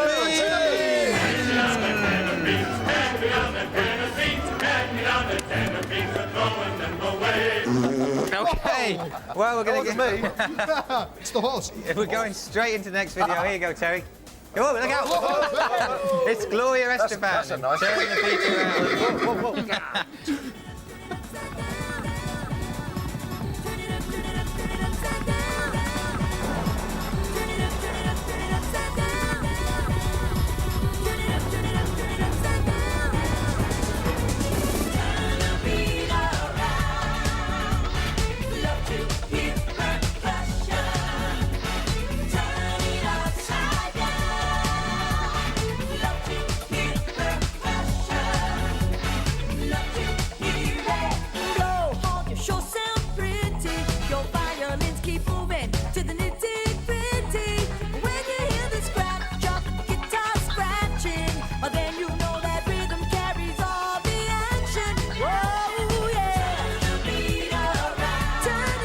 Well, that was Gloria Estefan, and she was singing in the middle of a helicopter landing pad. Don't try that one at home for kids, OK?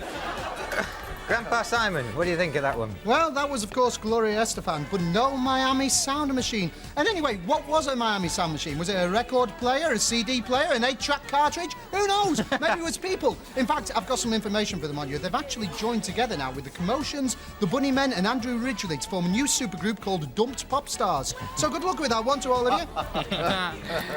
There's a kind of a bitter, feeling around today. Grandpa Simon, you've turned bitter. Ooh. Terry. great. glad those bullets are only sounds. Have you got anything bitter to say about that, or did you like it? I got to say, that was the most boring record I've heard this week. I'll even take my hat off to it. It's outrageously boring. I'd put it back on if I was you. And the only thing I liked on it was the helicopter. Oh, well, right. fair enough. I like that. Yeah. The rest of it. Well, a bit of sitting on the fence there from Terry. Yeah. Jason, what do you think? Well, I loved the damn video. It was wonderful. But she looks very good. Yeah. She's come a long way from her accident. She's doing very well. Yeah, she's done well. Song's a little bit... No, I didn't like it. You didn't like it? No, there's a bit of a gloomy feel. Yeah, it's a bit of a downer on that in the gold mine today. Well, let's have a look. Let's see how he does. Get your plungers ready. And let's see what's in those hills now. Ooh. Oh, it's a slow start. It's coming. It's coming. And would you believe it? It's beans. Can you believe that? Even the cart was apathetic. Oh, what a bean feast we're having today. Okay, Terry, you ready for it this time? It's the next video. It's Scott Bradley. It's Zoom. Just stick it in that horse's mouth.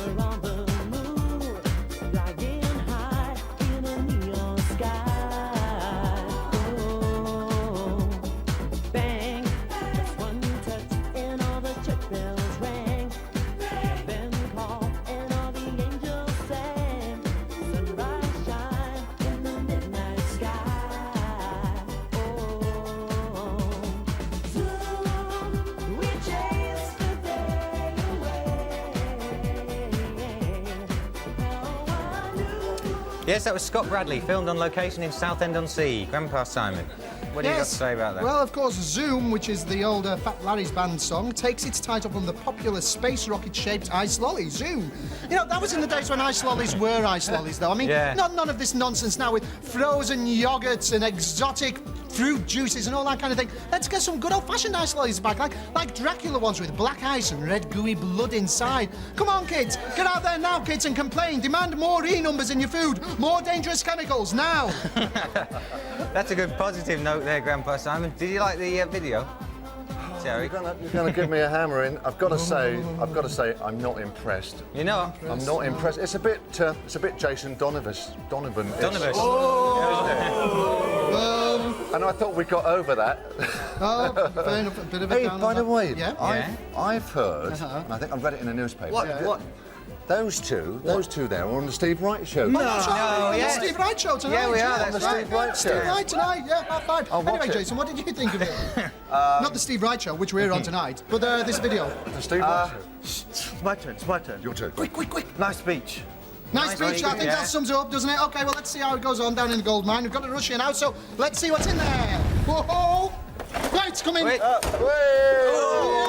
Yes, it's big!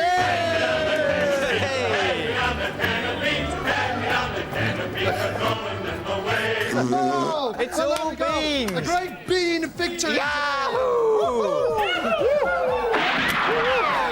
Well, what can we say? Thank you. Thank you very much. Have a nice Jason. day. Thanks for bringing it down into the whole proceedings. Thanks.